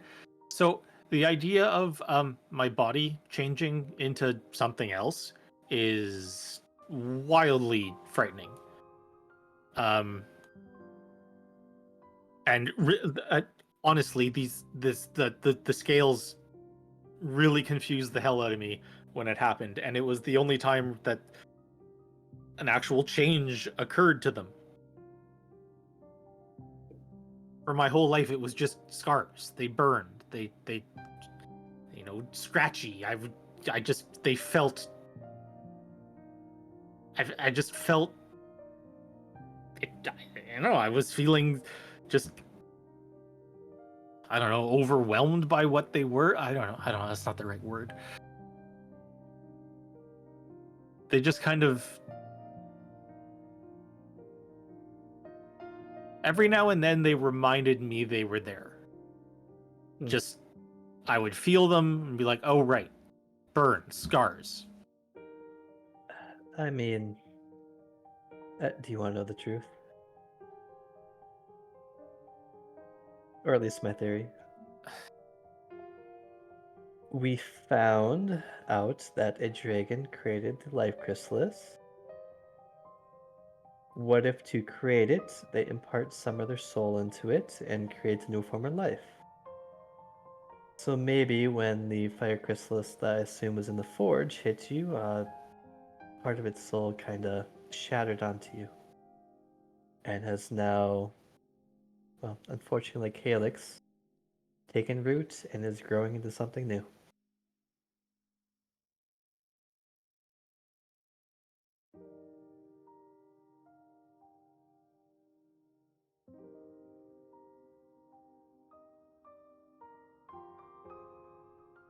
Yeah, I guess the only thing we can do is, I mean, now that it's out in the open, we, I don't know, keep track of it.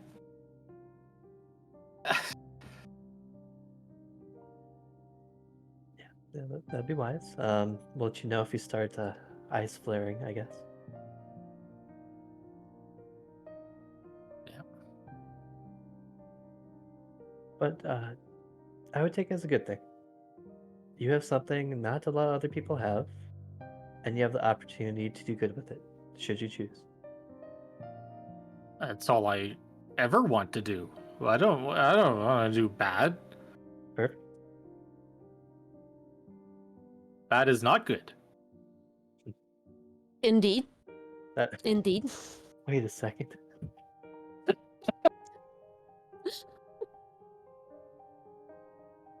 Yes, and I would say me and Israel are not masters of the arcane, we are students. As it is large and mostly untapped and takes more than a lifetime to learn. The arcane is definitely not my specialty. I really am more on the nature side of things rather than arcane. I know that Yeah, in but the end, you just made the whole thing look different. You conjure different things. You're very powerful with the lightning and the I use nature for that. You know, At the I end of the tap day, into the essence of the plane to do that. I tap in the weave, you know, I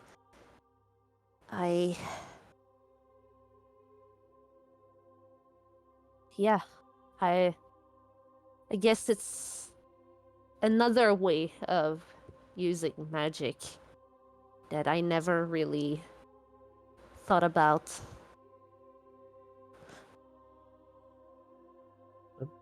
and we get to learn something new by watching you. Yeah. oh, that's all I've ever wanted is to be watched. That's why I had a workshop all to myself. Mm-hmm. Mm-hmm. Yep. Right. Ooh. Okay. I guess I don't know if it's something that like maybe I should have told you about before. Like I don't know if anything would have been different if I had just been like, "Hey, I've got scales."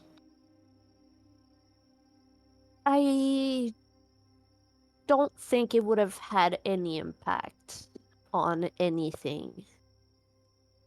I mean, it hasn't had any incidents or on anything yet so far, so I don't see how knowing about it would have made anything else different.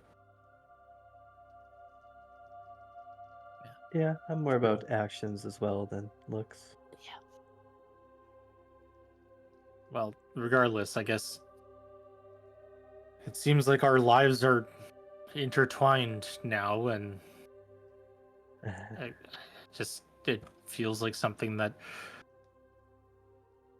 I guess I don't know if I'm ashamed of it that I didn't say anything. I don't know. I just feel like it's something that I should have. Anyway, you know now, so Well, I mean, when you don't even know what it is, it's hard to talk about it. Good point. yeah, but you don't know what it is unless you talk about it. Also a We good still point. don't know what it is, and we talked about it.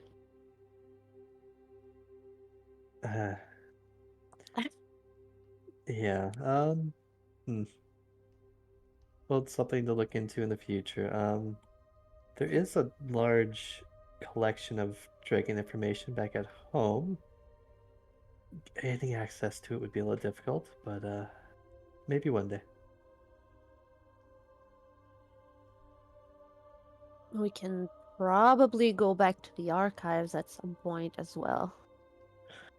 And this time, being 3 people searching instead of 1, we might find more information. Right. Oh, how are we gonna get to Sudanir? If that's where we're heading to after this leg of the journey?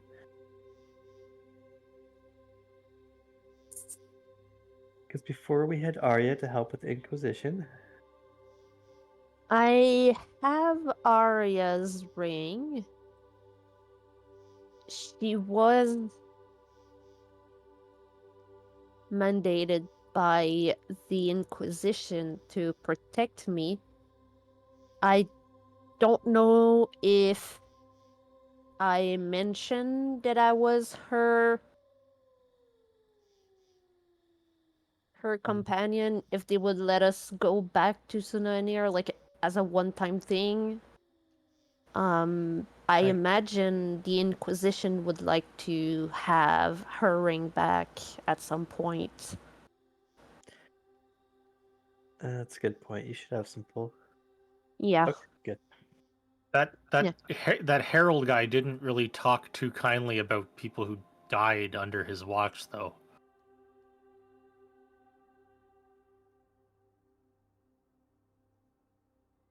He kind of just blew it off like it was nothing. He was like, "Okay, well, move on."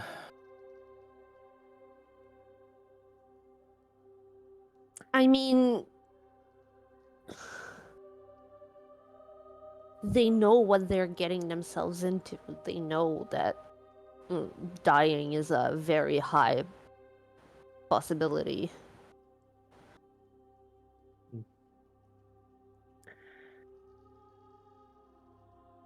He's Well, then, probably just used to losing a lot of people, I guess.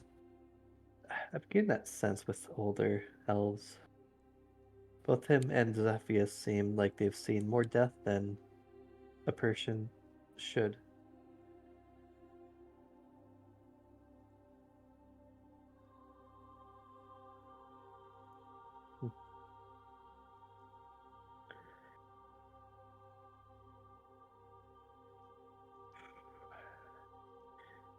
Well, anybody against me checking on Cinnifer?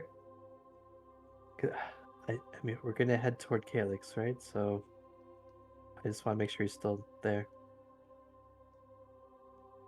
And she's still there.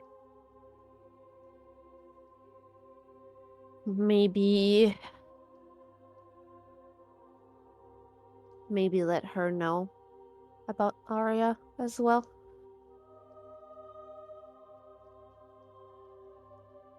If it's even possible. I could do that. Sure. I'm more curious because if we have our information right, once they're done with Sudanir, they're gonna head to another city. And then another, and then another. Okay. I will cast Sending, not using the stone yet. Just to see if she's alive. It's Fiera. We've lost Arya on our travels. How goes things in Sudanir?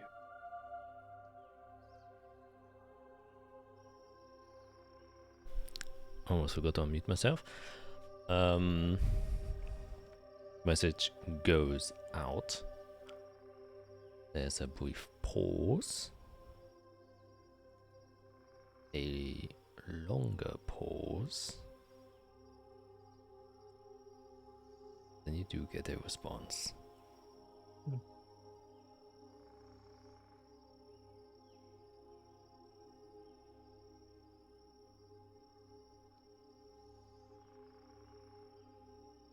I'm sorry to hear about your loss. Things are developing quickly. Not sure about their goal, but they wish to kill Calyx.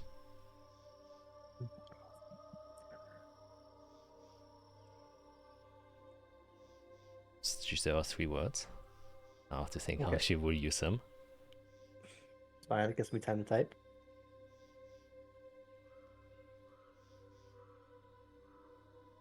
I will actually have to open them up to remind myself what the name. Yes.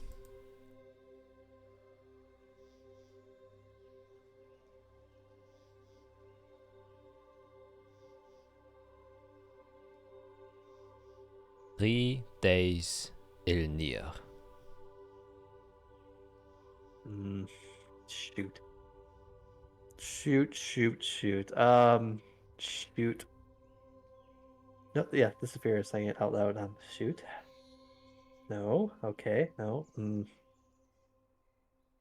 Ooh, that makes things tricky. Okay.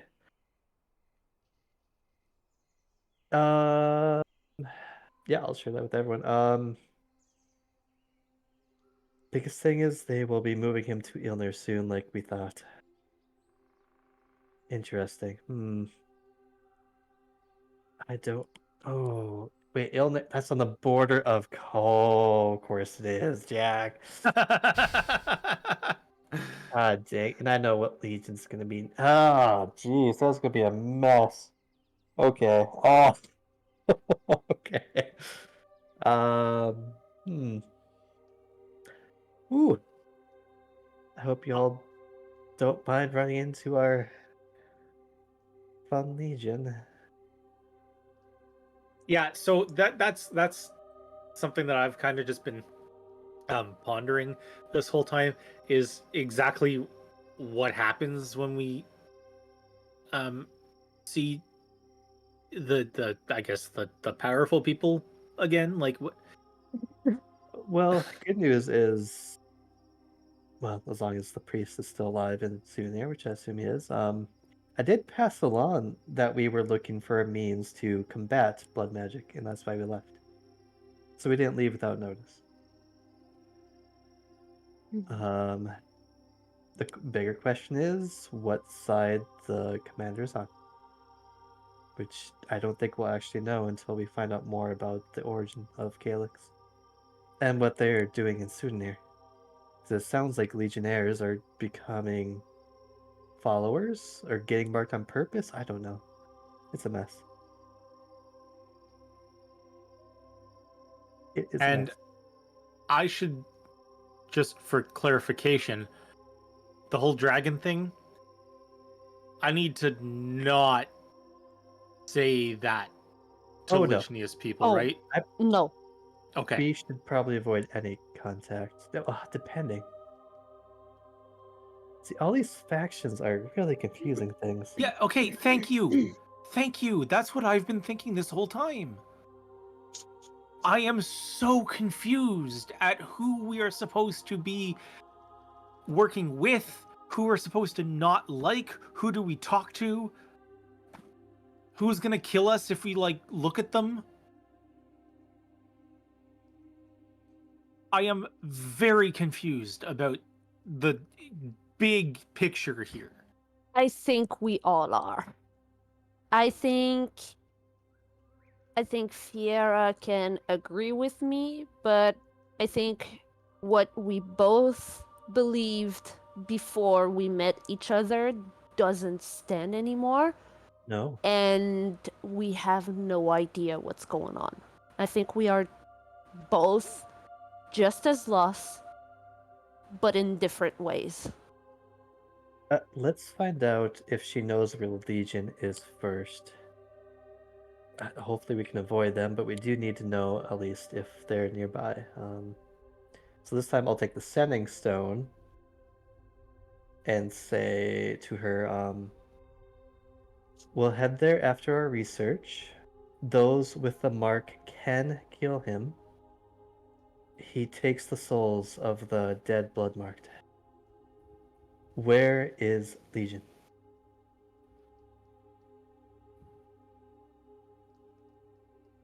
This time you get a quicker response.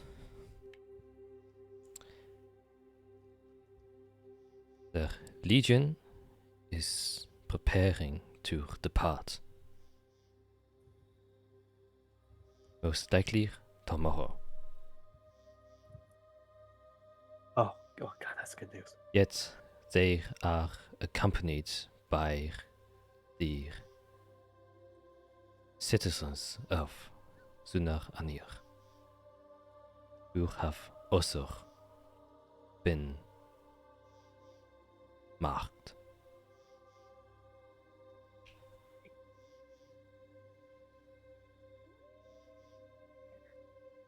Yeah, I'll share that with both of you. Good news, bad news. Why are they moving citizens? A lot of these people don't know how to fight, can't protect themselves. Are they gonna use them as bait? Are they just gonna send them to their death? He'll probably... Well, we don't know. I feel like he knew what was going on with Calyx, and he's either rounding them up to keep an eye on them or using them for the mark. Either way, it's quite horrible. But as long as he's not going to Ilnir, then I think we know what we have to do. We need to finish this journey, find out what happened when he was born, and how we can kill him, and then find our way to Ilnir somehow. Pretty tall task. But as long as Cinnifer is alive, she can help us with information and probably even getting to Sunir if we need to.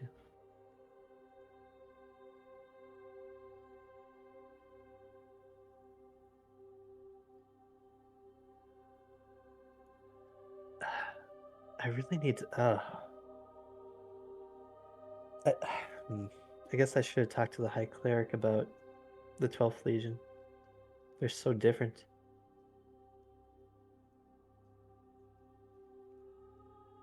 Maybe I can send a message tomorrow. I don't know. I need to think about this. This is too much.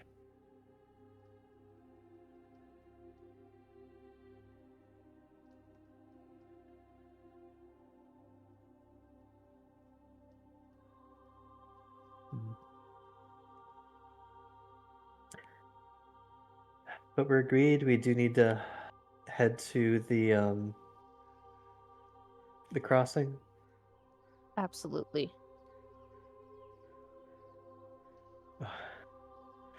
Okay, let's focus on that. I think that'll be dangerous enough.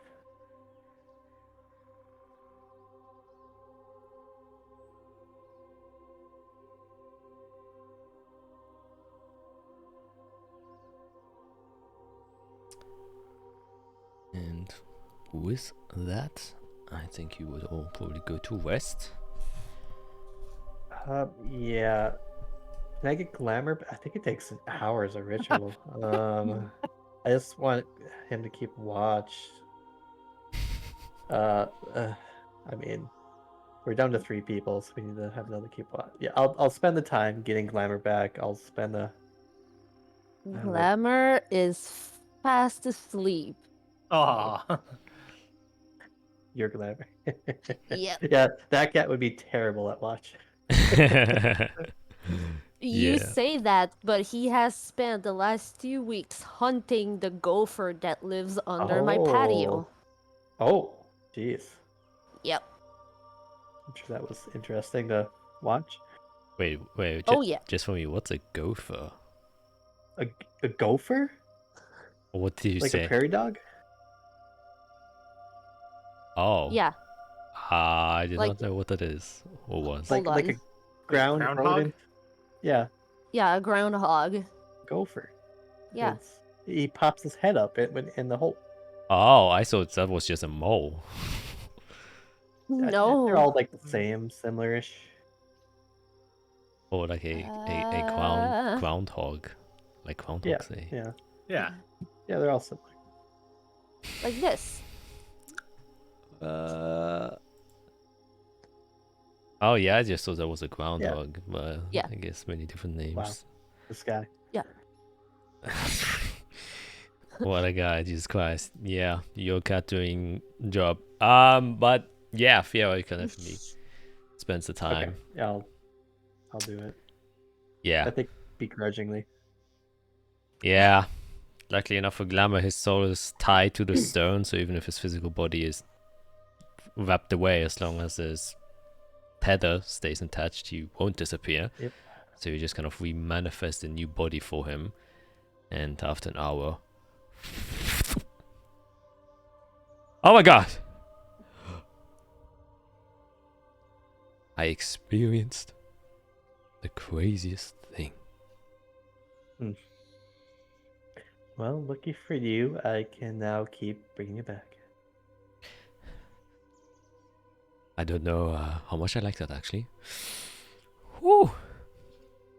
Well, you don't have a choice. Worse news. Well, Arya didn't make it.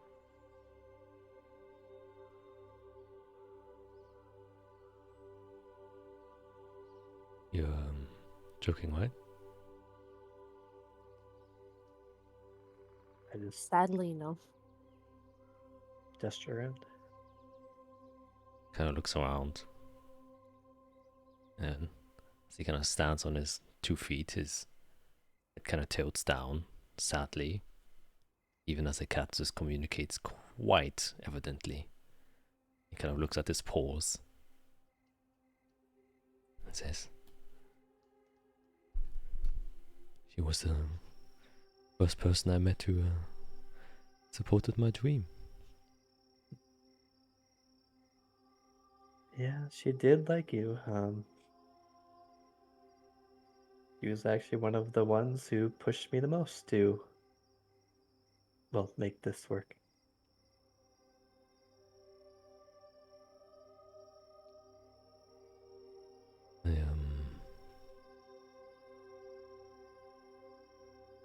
I don't think there's much I can say. Good. There's a hatch that leads to the roof. It will be confusing outside. Azrael put a illusion around us. Just wake me up if you see a threat. I am so tired. He kind of nods and drops to all fours and then kind of starts making his way. I'll join you in about 4 hours. Just kind of nods and then climbs up the hatch and then onto the roof. And then I will put an alarm outside the front door just in case. Okay. And it will be audible. I want so we all wake up if somebody goes there. Yep. If something goes there. Yes, protection on the protection on the protection. Yep. That is what we need. Okay. Then I believe now is the time where everyone is going to rest. Then you'll make your ways to your designated chamber of sleep. It's all the same chamber. Yeah. Yep. Then, There's room in the kitchen, but it's gonna be less comfortable than lounge. yeah, some designated spot in the chamber of sleep. kind of lie down, roll out your bedrolls. Oh, Arcane Aura. Oh my god, I'm gonna remember this every time. It's gonna happen. I'm gonna get 30. You got there. We're at 8. You 8. have to restart if you forget. I think it's 30 days in a row. Yep. 30 consecutive It's a days. rough spell. Oh. Getting there though, about third done. Mm-hmm. And yeah, after using the last bit of energy inside of you, you recreate the aura on both the Scroll case and Irix bag. Yes. And then with a bit safer mind, you plop down eventually, as you all do. And close your eyes. And try to... And if you're perceptive enough, you would have heard Iric, like very, very small, like crying sounds as he's falling asleep. There's Like no little way I hear little that. whimpers and sniffles. Yes, as I think the next couple of hours will be quite difficult for Iceral, since usually you always had someone sit next to you to meditate. Now instead it is filled with a empty space. And that can be felt throughout the entire room, that something is indeed missing. However, after the 4 hours of you kind of meditating, and most likely meditating on what has happened today, probably kind of emotionally bracing yourself and fortifying yourself and your mind and your will, 4 hours go by without any alarm or cries from a cat. And you kind of come out of your meditative stance or state, I say well.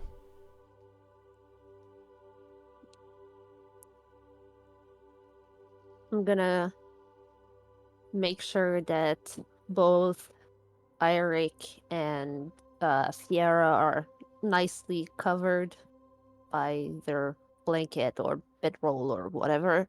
You know, just make sure they're comfortable. Mhm. And then I'll climb up and join Glamour on the roof. Can see him kind of perched over, lying down with his head on both of his paws that are laying in front of him. And kind of says as you approach, or as you kind of sit down next to him, like a few minutes pass, and then he says, "She was a good friend, wasn't she?" She was my best friend, yeah. I've known her my entire life. I've known her for about 2 Voss. And she too became my best friend. She's special. She was indeed. I was really hoping to make the clothes as I promised her.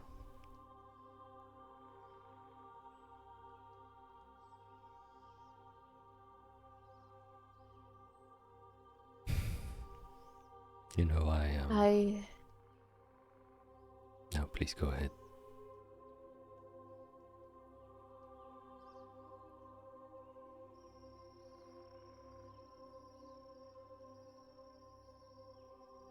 I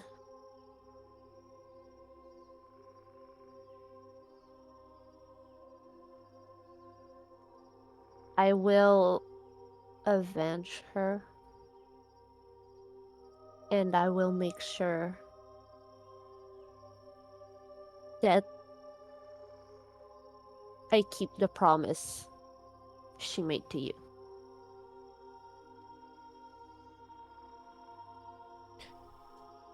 And I will help you all the best I can.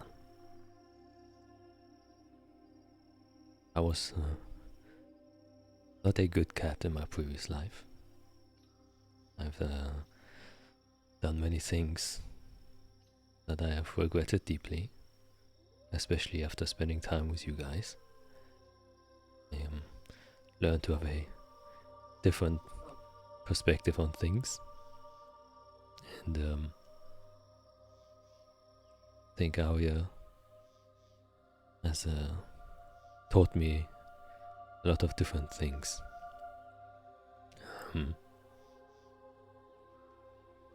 And so I too will do everything in my ability to avenge the death of one of the greatest people I have ever known.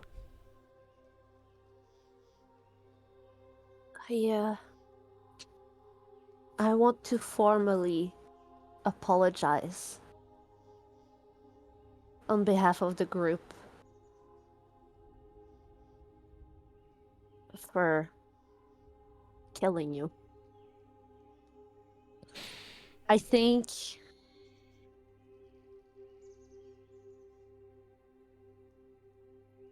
it turned into something good in the end, but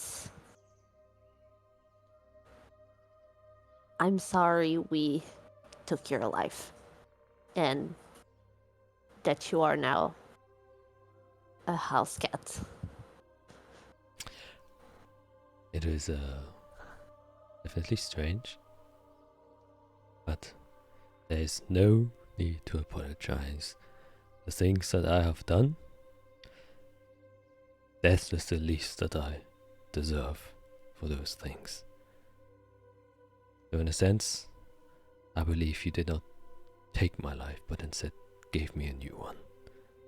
And I am really, really forever now grateful that you did that for me.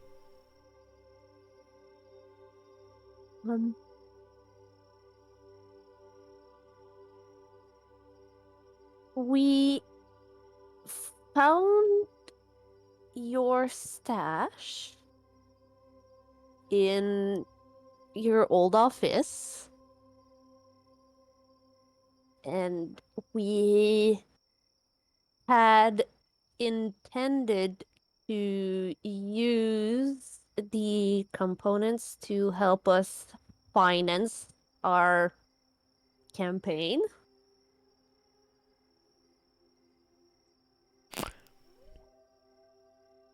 Interesting. I believe Arya also intended on using some of the funds to help you with your project. However,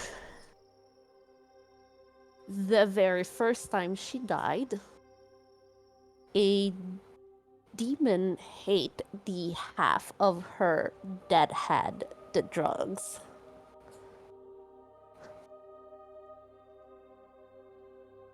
Oh boy. Yes. Well, you know what? In a really twisted way, I think it's better off that way. Those drugs are one of the cruelest things you could give any human.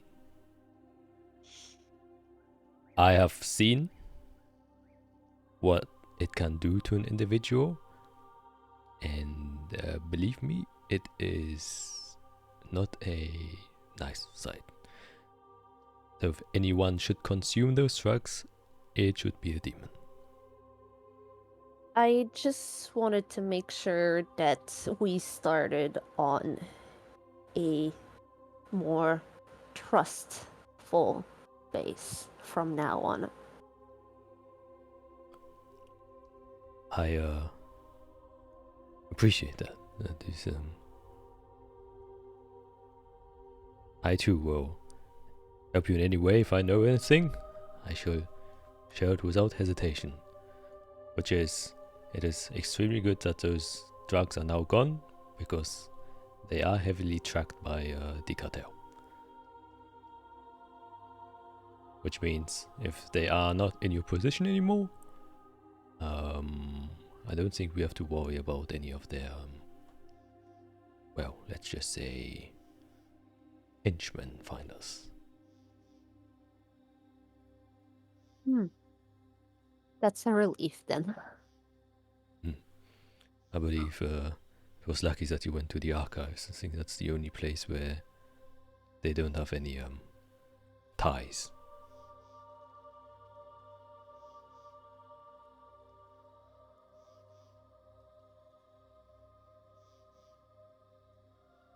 Well, here's to a new friendship.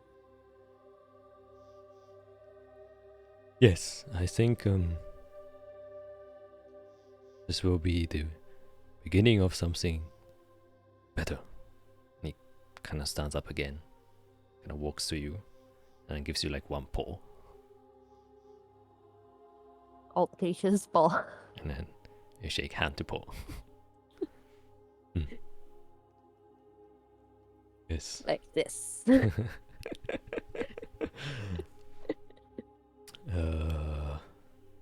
Yes. Well, if you ever require to get somewhere unseen, I very well versed in the underworld. I can usually recognize people who use underground trafficking, especially between Collis and Azathia.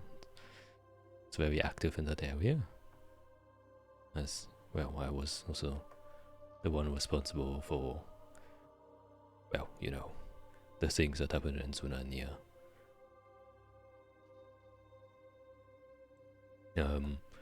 Just anytime we get too close to the Elfenbein Cartel, I will highly suggest we make a big curve around them.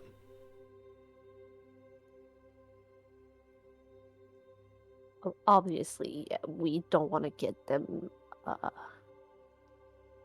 on our tracks. Yes. No. I should warn you now. Just one thing I know after having spent some time in contact with them. The influence they have is a lot larger than what people know. Pretty sure that most people in the Inquisition don't even know this. So, as you, if I recall correctly, are part of the High Society? Yes. Then this should be quite important information for you. Since we're starting off on a new foot, I am more than happy to tell you.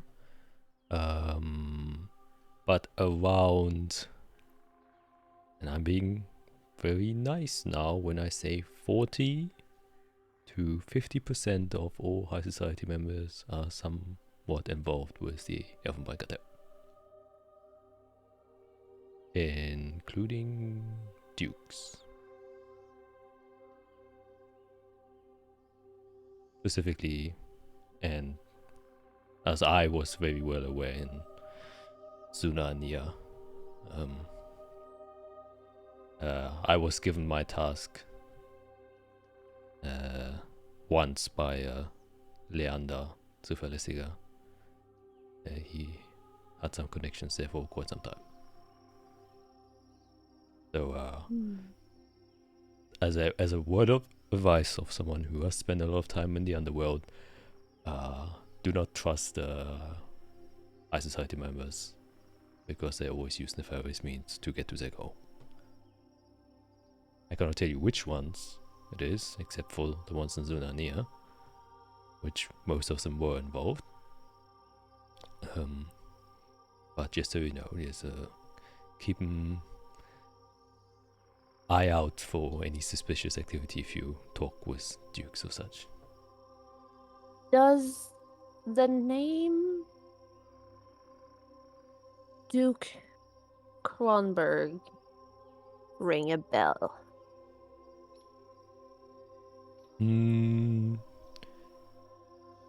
Yes. He's a very prominent contact person. If I recall correctly, I think most dukes who decide to step into the underworld actually do that via... Go through him? Yes. I believe Leander was one of them. I think he visited Sunania one day, and that's how I got to know Leander.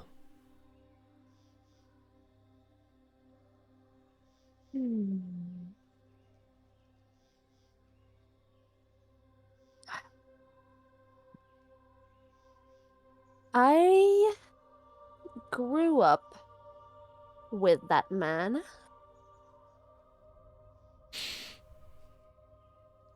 Ooh. Yes. Yes. That is quite unnerving. Awkward. Awkward, definitely, but unnerving. That man has a lot of power.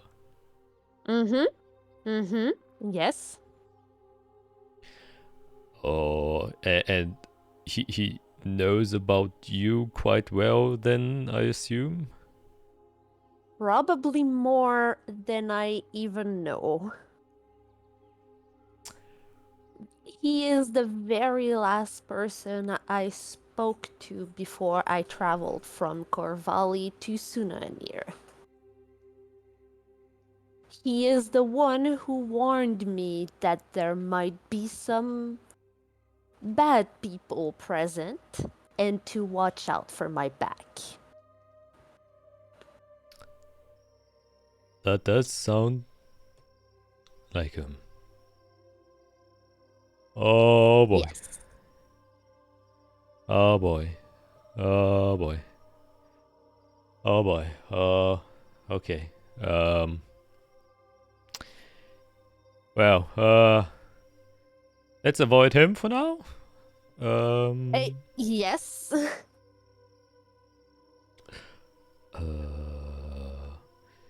Oh, I didn't know you were so connected with him. Maybe we should just avoid any people involved with the underground, because he might have already put a hit list on you, if that's the case.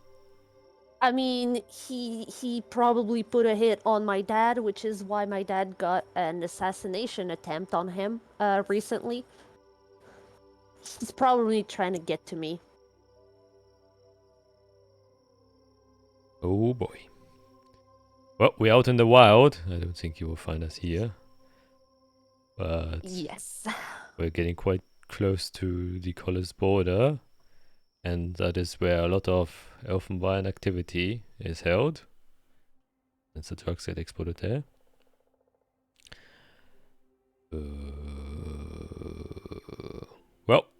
I will be on your 6. I will try and watch your back for anyone trying to stab you. I appreciate it very, very much. I can't start to explain how dangerous these people are. I can only imagine, and I don't even want to. Yes. Okay. Well, how about we just finish our task now, and then that can become a problem on a later date. Yes, indeed. I have a lot to think about now. Me too. Kind of crawls back to the edge and then plumps down. And it seems like his sadness was replaced by absolute paranoia. Jesus. It's better or worse for him. Some ways. You keep watch together with him. And Yeah. Yeah, come on, perception check. With advantage. You're being held. Leander was our main contact back in Souvenir. That I'm glad he died. 18.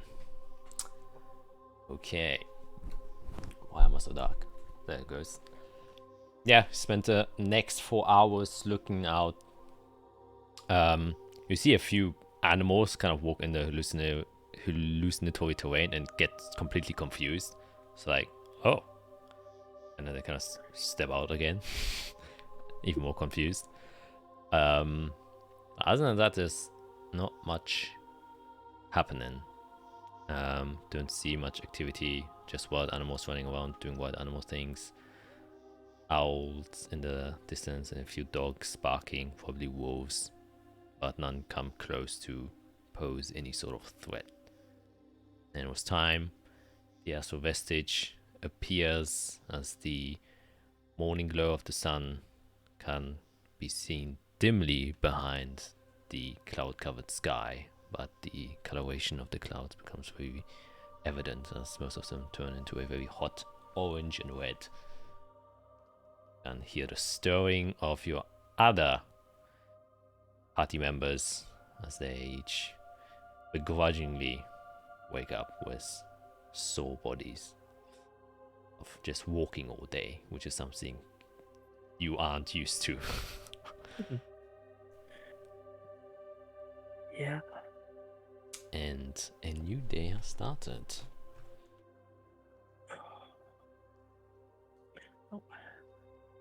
A hit long rest, yay. Yep, a long rest you get indeed. Okay.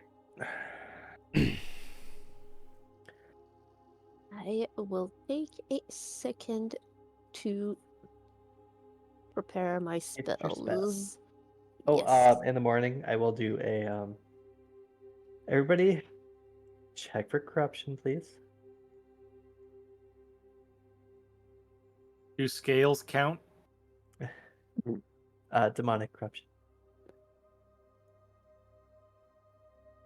And yeah, I'll have everybody just check themselves to make sure we're okay. Yeah, you all can make a investigation check. I'm not gonna get Glamour's help. Nope. Thought about it. Okay. Dang, 2 dirty 20s. Look over each other. You all seem to be fine. Not much corruption or weird feelings other than your sore feet and legs. Yeah, and I think Arik is a bit more invested in the scales, just kind of looking at them. Or maybe sometimes looking in a reflective surface to look at your eyes. Then maybe a new look. Yeah, but you don't seem to be blighted in any way, shape, or form. Great.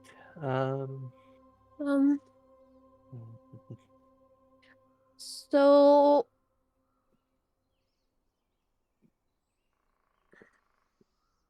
I had an interesting conversation with Glamour while you slept. And I'll relate to them what Glamour told me. I'm not hiding anything. I'm just recounting exactly what Glamour told me. Probably also there in the room, Also, confirming. Like, yeah. you- Also, the drugs were probably being tracked by the cartel, so we would have had them on our asses at some point.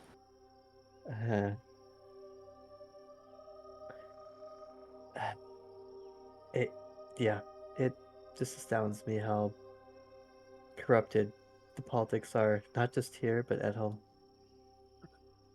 I had no idea. It doesn't surprise me as much as it angers me. I'm still confused. People are greedy. I guess that doesn't confuse me. Yep, I agree.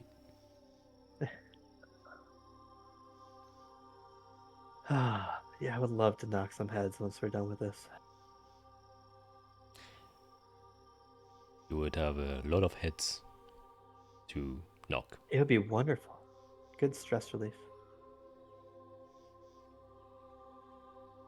Perhaps. I am now convinced that Duke Kronberg is behind the assassination attempt against my father, and that he used Arya's parents' name as a cover-up.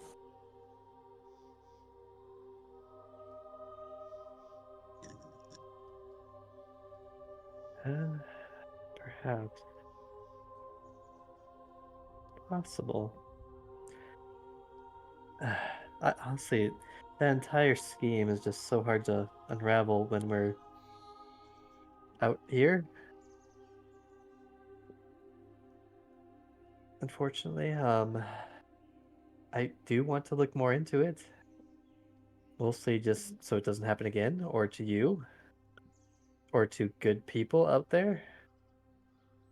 And we really should find out what's happening with Arya's parents, even just for her sake.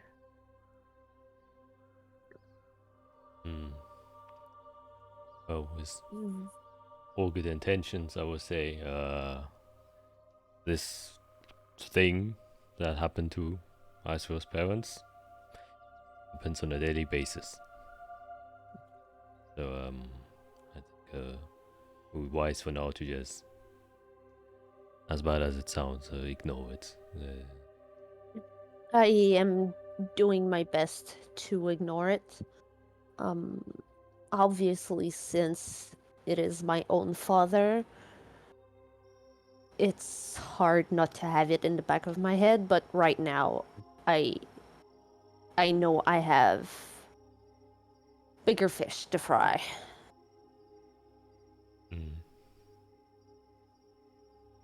Yes. Well, if you ever at some point in time decide to wish to confront them, I don't have any contacts of Elfenbein cartel members directly, but I have my own ways, and let's just say getting in touch. And it's probably a lot easier not to be seen now that you're a little bit smaller. Well, I think actually that would make things a bit more difficult since I would have to communicate with them. But strange Pros and things cons. happens. Yes. Okay. Yeah, it's a mess. Well, shall we try to survive another day?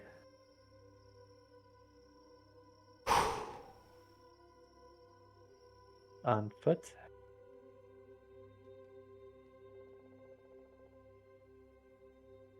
All else fails, I can make all of us fly, so. Me too. I kind of just snap my finger so he disappears. And then bring him back. I was in a I'd probably strange. just do that. What? I always sometimes randomly I get this weird sensation. Oh. Like doing a backflip. And then Interesting. I'm in a very, very comfortable space. It's like marshmallows. Marshmallows. Well, maybe one day I'll let you fly as well. Can't you just carry me? I mean, I'm super lightweight. Maybe. Okay. So, let us travel. And thusly, the rest of the travels begin. I do my prep spells. Yep, all spells prepared. Then let's get a D100 in. If anything happens in the next 2 days. I'll do it. My rolls are horrendous right now. I can't. Physically can't. That's a 91. Okay, interesting. And now I need a D20. You know what? I'm spooked. I'll put alacrity on you, Eirik. Why not?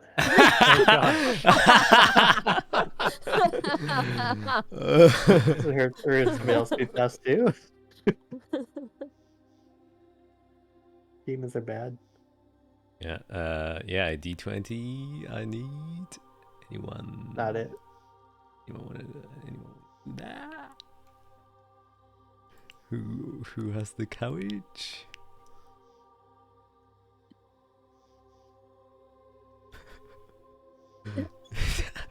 The suspense. Man, I could have Glamour do it.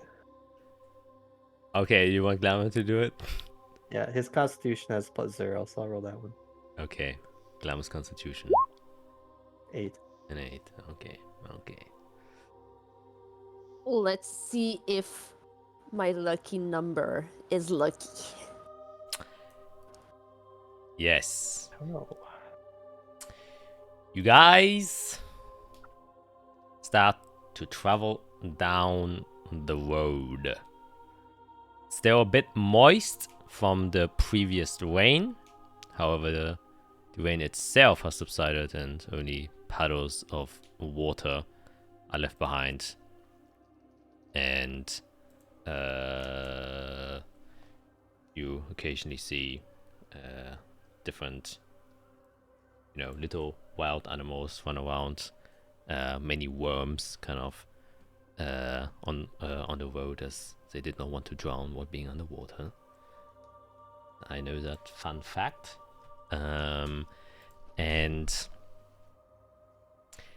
there's not much on the road, and as you're kind of walking, probably most of the time either being silent or talking with yourselves, going over the hilly landscape, seeing the terrain a bit. And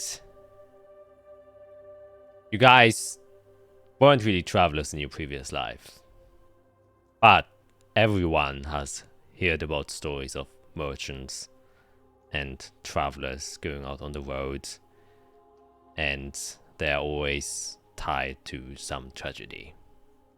And yesterday you experienced it firsthand. It is a extremely common occurrence, and you guys were some of the lucky people who do not have to be involved in that part of the world. However, right now, in this moment, as you're walking, you can feel the story almost come to life, as you are now the main protagonist in those stories that you have heard as a child, as a teenager, and then as an adult. And there's a certain kind of sadness that just comes over as you realize that some people do this on a day-to-day basis just to earn a tiny bit of coin to support their families. With that, you kind of walk, and on the first day, nothing happens. The only thing is you... Oh, I shouldn't use Arya's token anymore. God dang it.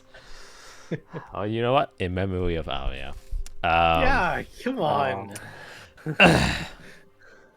As you reach kind of the long hour marks, traveling for about 12 hours, obviously taking breaks on occasion, as the sun once again is making its way down the horizon. You see the beginnings of what seems to be like a forest to appear, and you can see that a lot of the trees, smaller trees, are kind of broken down from the previous high storm. You can see a lot of leaves still flying about, and branches covering the road itself. But other than that, nothing much happens on the first day. And I will just go through with it as you then just continue your journey on the second day. Kind of now going partly through the forest. You can see most of it is semi-destroyed. As well, you do clock some weird sounds coming from the distance, which at first sounded like howling wolves, but there's a underlying gurgle that accompanies this howling that makes you feel very, very uncomfortable. However, you are perceptive enough to notice what seems to be a pack of wolves, but their fur matted in some sort of black ichor, and more notably that there is not one but 2 heads on each one of them. It seems to be about a pack of 6, and they are kind of just strolling down this uprooted, forested area, and you will have to pass by them to continue your journey.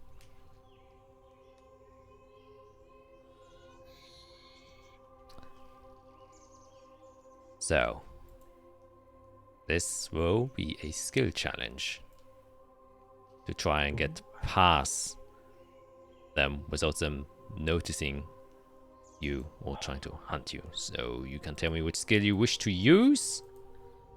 I will cast Pass Without a Trace on us Very to nice. help us be a little bit more concealed. Yes, very nice. Then you can make a stealth check with a +10. Yes.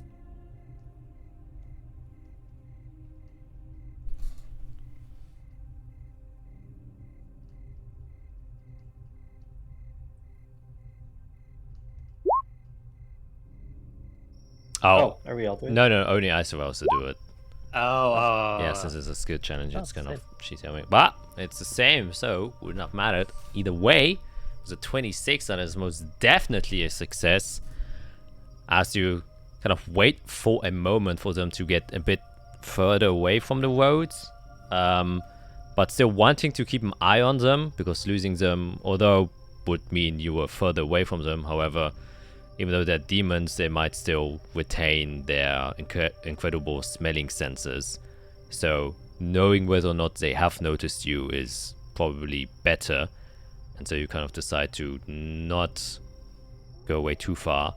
However, the Pass Without a Trace also makes it so you still stay covered in darkness.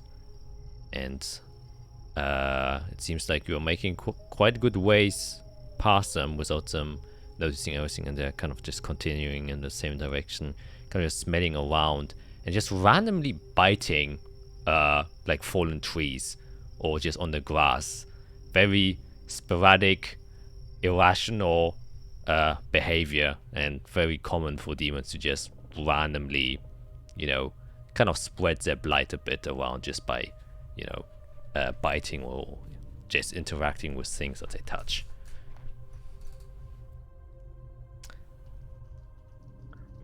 Neat. One more success, and then this will be over. Ooh, How far sure. away again were they? They are now around like 300 feet away.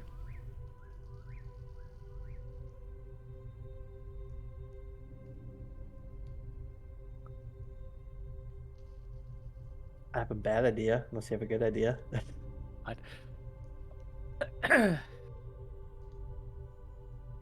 don't really have a specific idea. Okay. I guess I'll ask for like 5 rations from you. Yeah.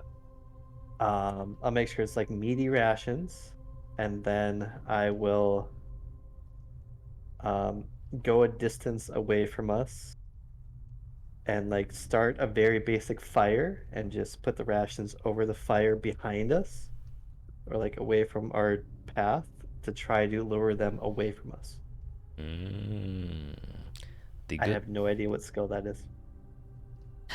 Usually these are things you should first name a skill and then justify it. Well, I was. How about survival or nature? Yeah, survival is what I. Survival. That would make sense. Yeah, because you have to start a fire. 8. 5 plus 5. Make it a 13.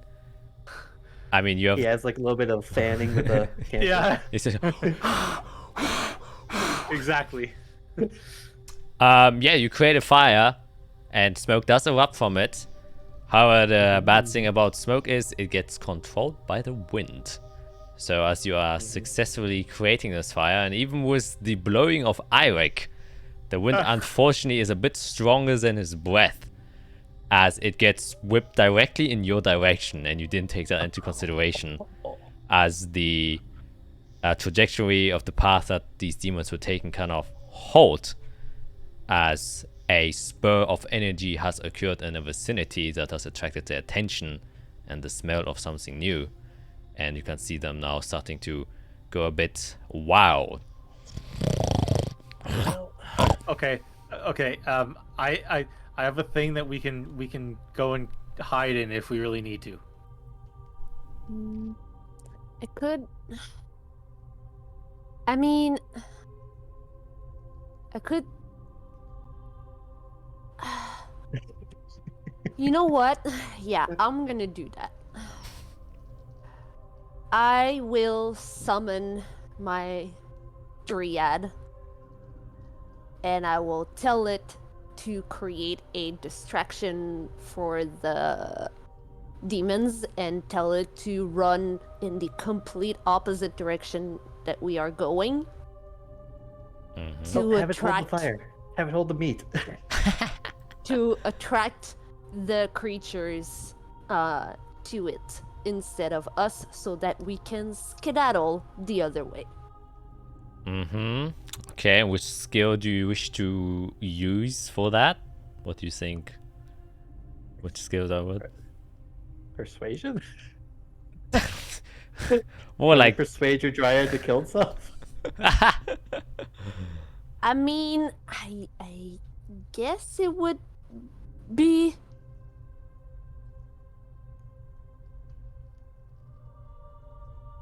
No, it's not. It's not. They're not really considered animals. So. yeah, Nature. most definitely not. Oh.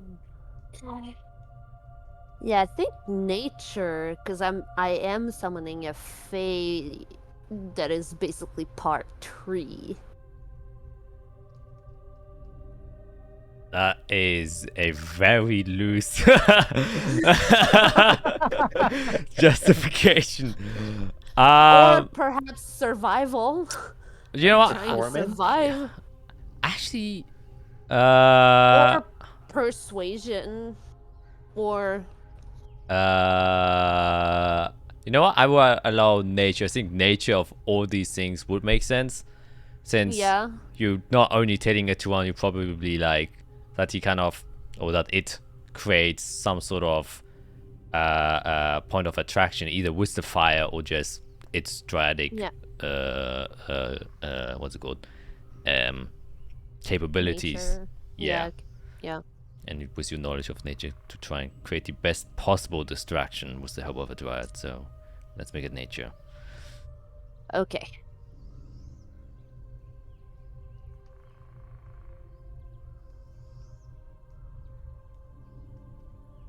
Just gonna. Oh. Man, the suspense. Okay. Okay. I was gonna say, but I can't. Okay. Nature. What? I was looking if I could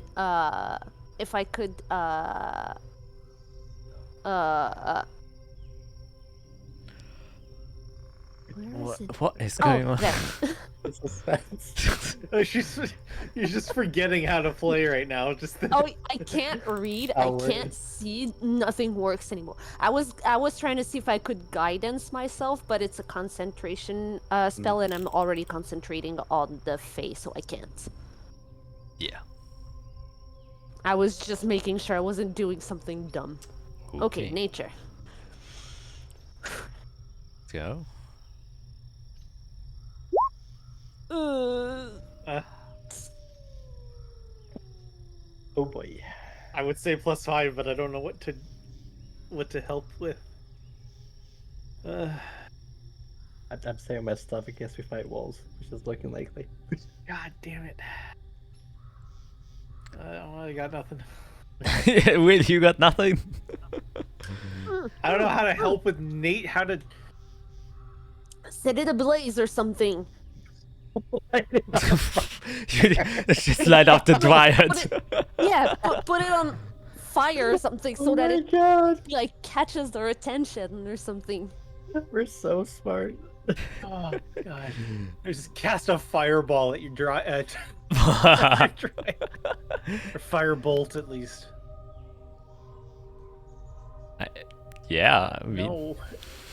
Yeah. So that would make it's gonna be even more obvious. It's gonna make it a 16 instead of an 11 at least. Yeah.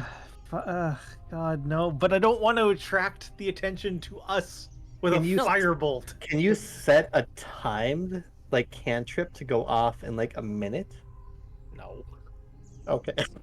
I don't know. That would be helpful. I got nothing. I don't know. I don't know. I don't know how to justify adding a flash of genius. Literally no flashes of genius right now. It seems like. There we go. It's fine. If we do encounter, we can fly away if it goes badly. Like I said, I can hide us. Okay. I mean, that could be part of your flash of genius if you have a way to hide. Well, I mean, I don't want to use it unless it's like necessary. Oh, okay. Well then, well,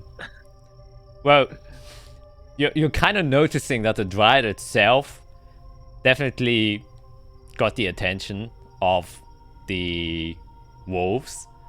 However, it is summoned within the vicinity of where you are, which means they also somewhat clock your presence, and that is where you would notice, oh shit, Icero's plan isn't going as planned, so now you kind of feel a larger incentive to maybe do something if you wish to. Hide? Are we hiding? It's either that or fly. Yep. Let's choose then. Let's hide. Hide? Okay. Pulling the rope out. Start flinging the rope around, throwing it straight up in the air. Climb. Okay. The rope flies up, and then in the space, a hole appears, which I presume you all now climb up to? Yeah. Yep. I assume. I'll follow Eric. If he's climbing in, I will. Yeah, it's worked. I've been in it. I tried it. I tested it. We're good. Let's go. Come on, come on, come on, come on. Okay, yeah, you all quickly climb up this floating rope as you can hear the barking, howling, and screaming of these wolves approach faster and faster and faster. It seems like some of them are chasing the dryad, and you quickly, as you all go up, since they take a bit of time to get to you, since it was 200 feet away, you kind of quickly pull the rope up. You can see one of them kind of gets there almost in time and jumps up to try and snatch the rope itself, but then doesn't manage, as you just kind of pull it up into your space, as the dog is now, or the dogs kind of are now beneath you, barking and howling at you. They know you are in the sky right now. Yeah. Oh, wait. Yeah. How high up? I think 60 feet. 60 feet. Okay. And Can we see in here? What? Is it dark in here? Because we're in a space, right? I know it's a Well, I white. mean, yeah, it's a white. What does it say? White.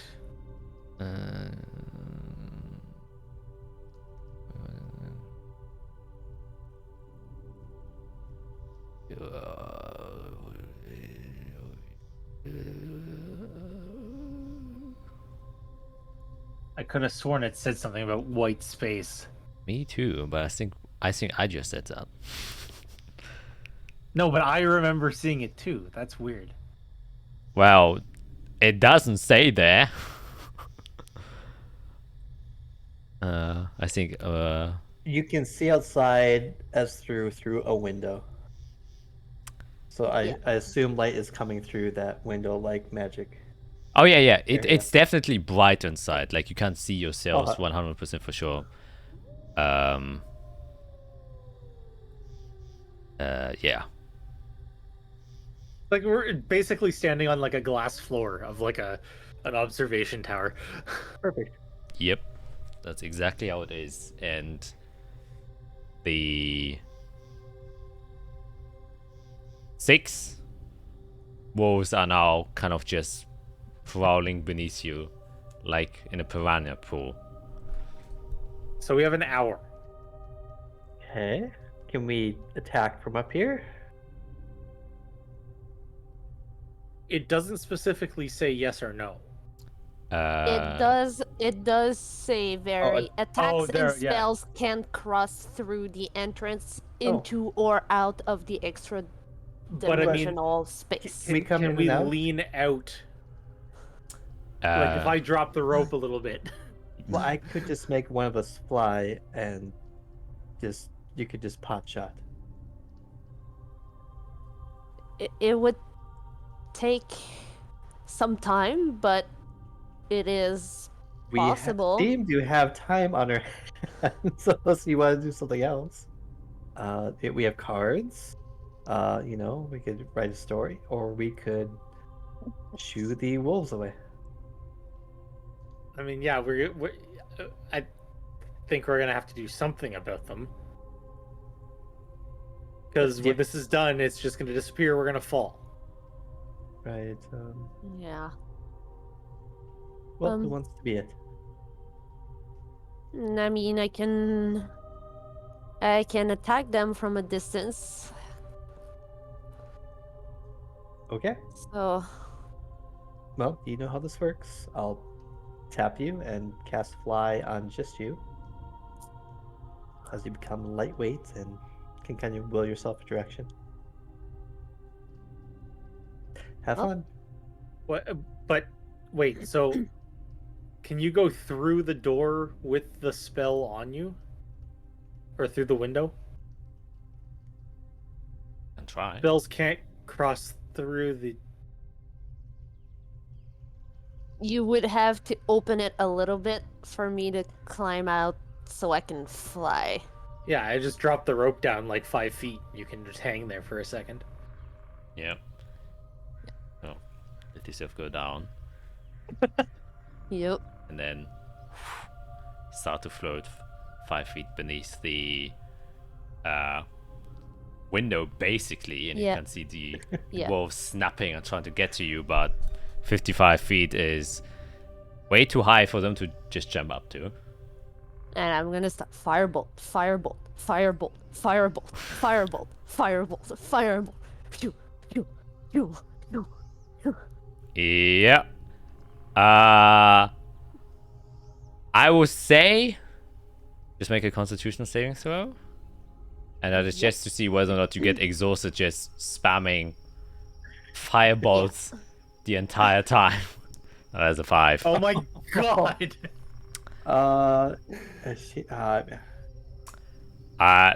It's just to see how like you won't drop or anything. Right. But you do take like it works.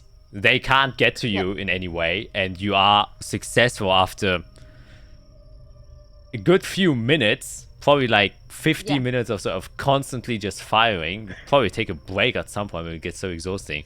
However, you do take 1 point of exhaustion just because you aren't Yep. used to just casting over and over and over and over again. And they're quite agile, so you sometimes have a hard time hitting them.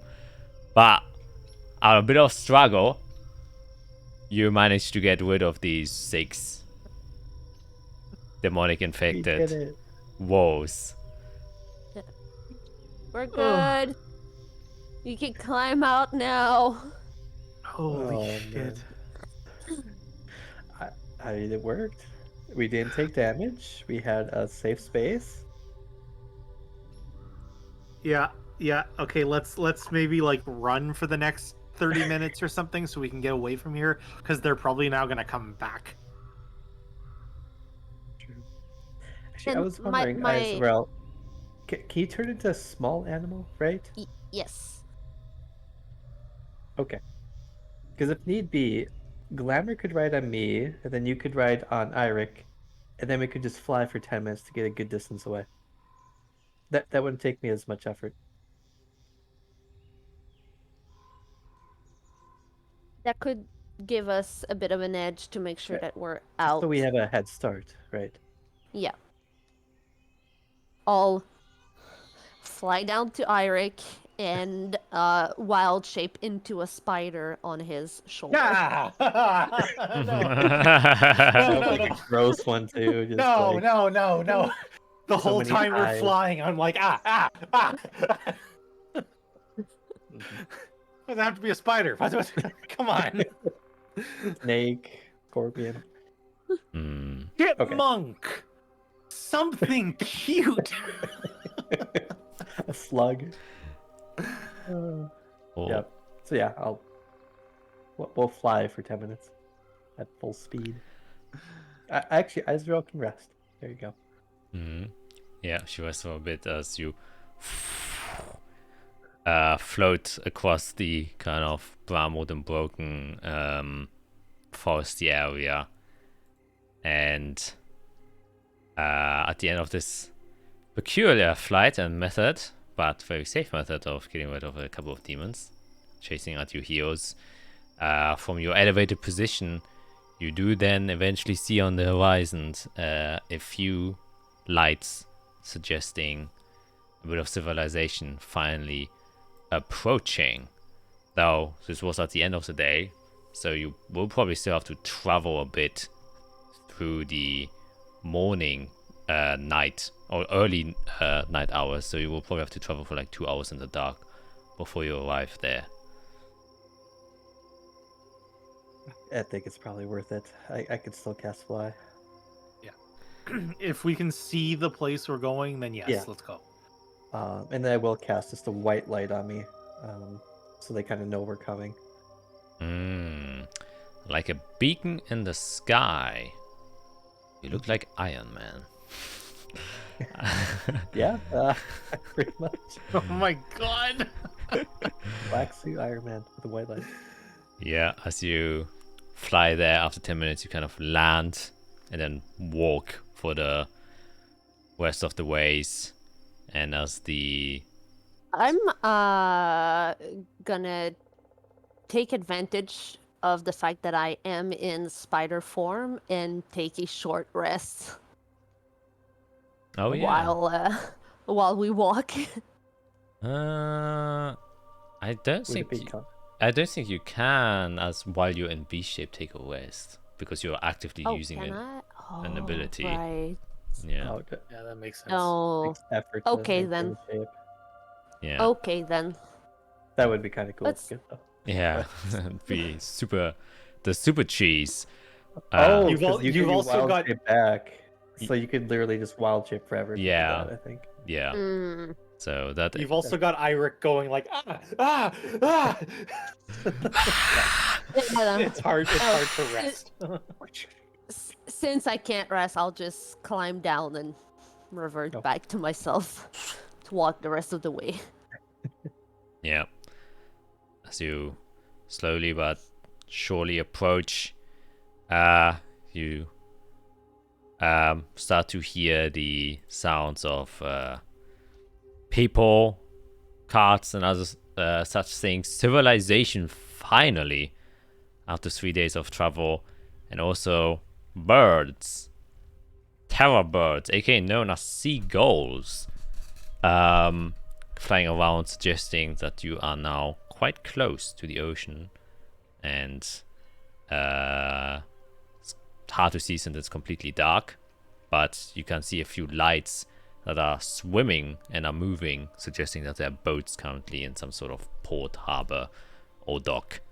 But as you kind of approach the outer layer of the village of Port Imadas, there's a decently tall wall, about 5 meters, which would be 10 feet. There are several watchtowers placed next to the gate, and you can see 2 guards on top of the watchtowers who have obviously torches to illuminate the space in front of them. Notice you approach, and they say, "Oh, hail travelers! Oh, what risky going out this late at night?" Well, it's either we go camping or we stay safe in a city. So it seemed a lot smarter to come here. Yes, indeed. Just have to maybe verify who you are. A bit of trouble causing around here lately. Just want to make sure that you aren't spies or something like that. Could you verify, or do you have any notice to be here? Just so I remember, I believe the 10th Legion is at Keldorn, and then we heard that the Colas army is nearing the border. Did we hear if there's anything in Port Imazath, team? I don't think we did.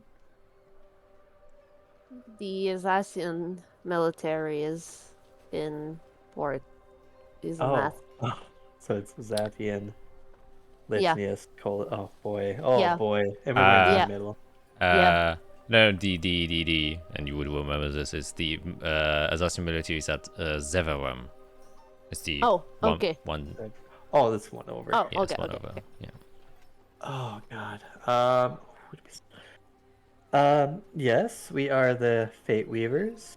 We are a band of traveling, well, not quite mercenaries, but people who take interest of the entire world.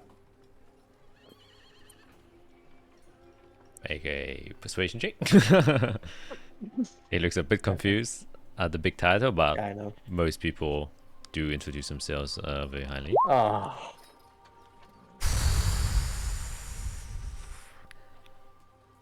Maybe a bit too extravagant for a normal ass town guard to take Yeah. seriously. It's like, right, that is a very nice story and title, but I need either written down verification notes, maybe any merchants you work for, travel documentations. Oh, I have the badge from in here. I don't know if that's for here. Yes. We have, and I'll fish out the badge that Sinifer gave me. Commission from a Sinifer from Sunanir. She was the Mistress of Defense not long ago. We are working with her. Can make another persuasion check with advantage this time because you're showing the badge. Okay, come on. DC is Come on. higher, but Give me one roll this session. Just one. just one. Come on, people. Holy Wow. fuck! This is Somebody else. insane. This The is flying side. 7 and 8. Oh my god. Yep. I mean, maybe a flash of genius is now looking inside of Eric's mind. Anything to add, perhaps? Be a hype man. I thought that was pretty good. God damn it! I don't know what to say. You know what? I'll Chronal Shift. Why not? When else am I gonna use it tonight? Oh no! I'll use Shadow Mask on this guy. Oh my my God. gosh. And how I'm gonna do is gonna be fun too. So I'm gonna kind of rewind that Chronal Shift, just take it a little bit as I see he's not really taking the story, and say, we are traveling to make sure that the road ahead is safe for troops coming through. We heard there was a battle some time ago that may have left some lingering magic. And I will, I guess, reroll with just one roll. Hey, it's actually better. Oh my God! Wow! Oh, Oh my god. wow! Man, what a trip today is.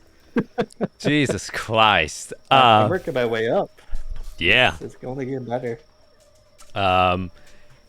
He kind of looks at the badge, and it was indeed a badge of the military that was given to you. Yeah. And so he kind of looks at his other guy and says, "Oh, you're with the military. Ah, should have started off with that. Of course, please come in. Open the gates." And then the gates get pushed open as two of the larger guards open them. Please come I in. just look at Azrael. Azrael, don't let me speak again.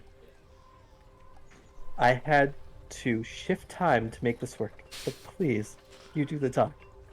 I'm very sorry, but here, especially, I am not welcome. I cannot mention my name here. I do not exist. I look at Glamour. Okay, Glamour, you might have to do the talking. What? I'm a cat. I look at Iric. Just No, okay. We're doomed. We We're will actually need doomed. we will need to perhaps find a way to disguise me a little bit.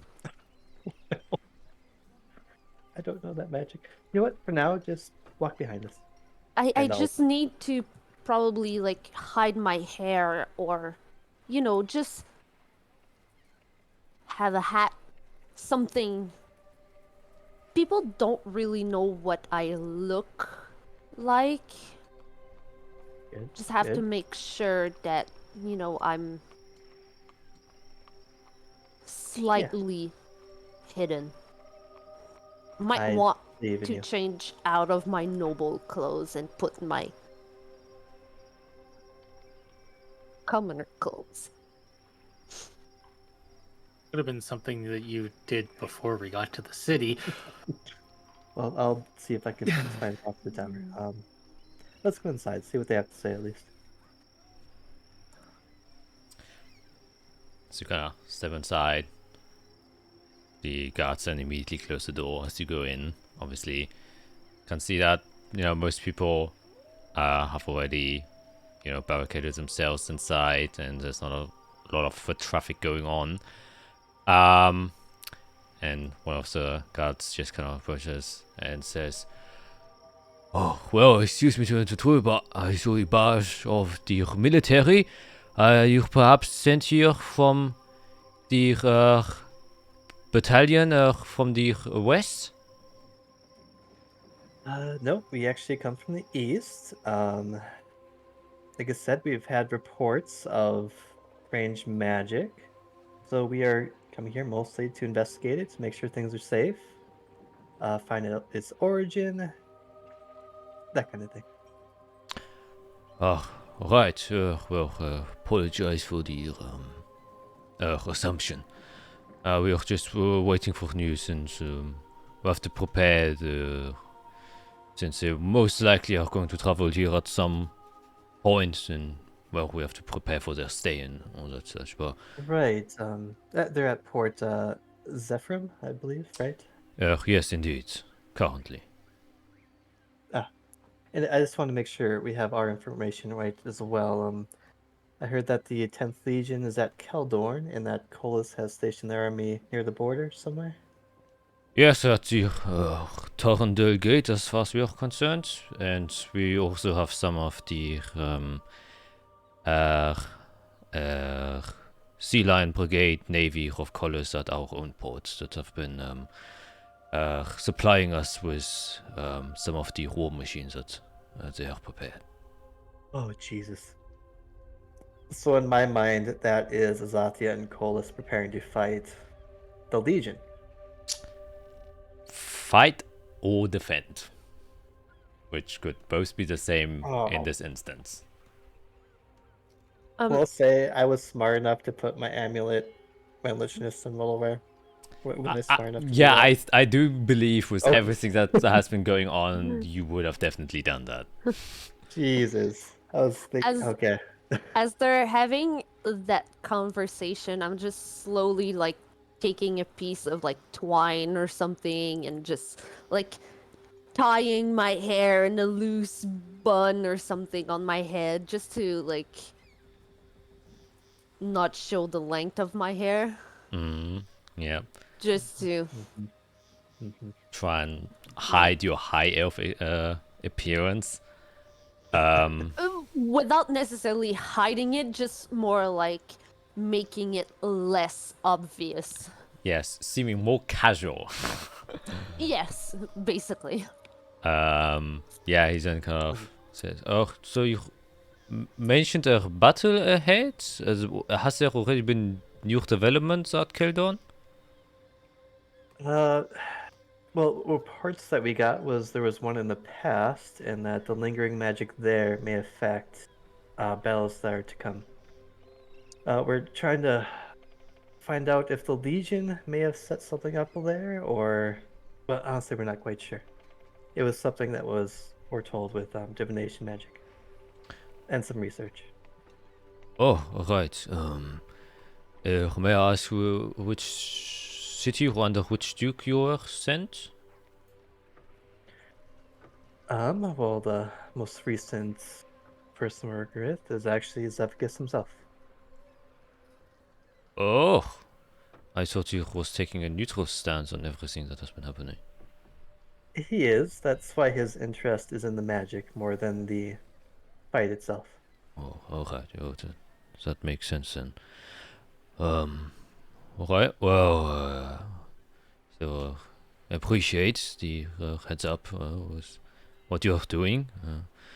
Well, please can stay here as long as you'd like.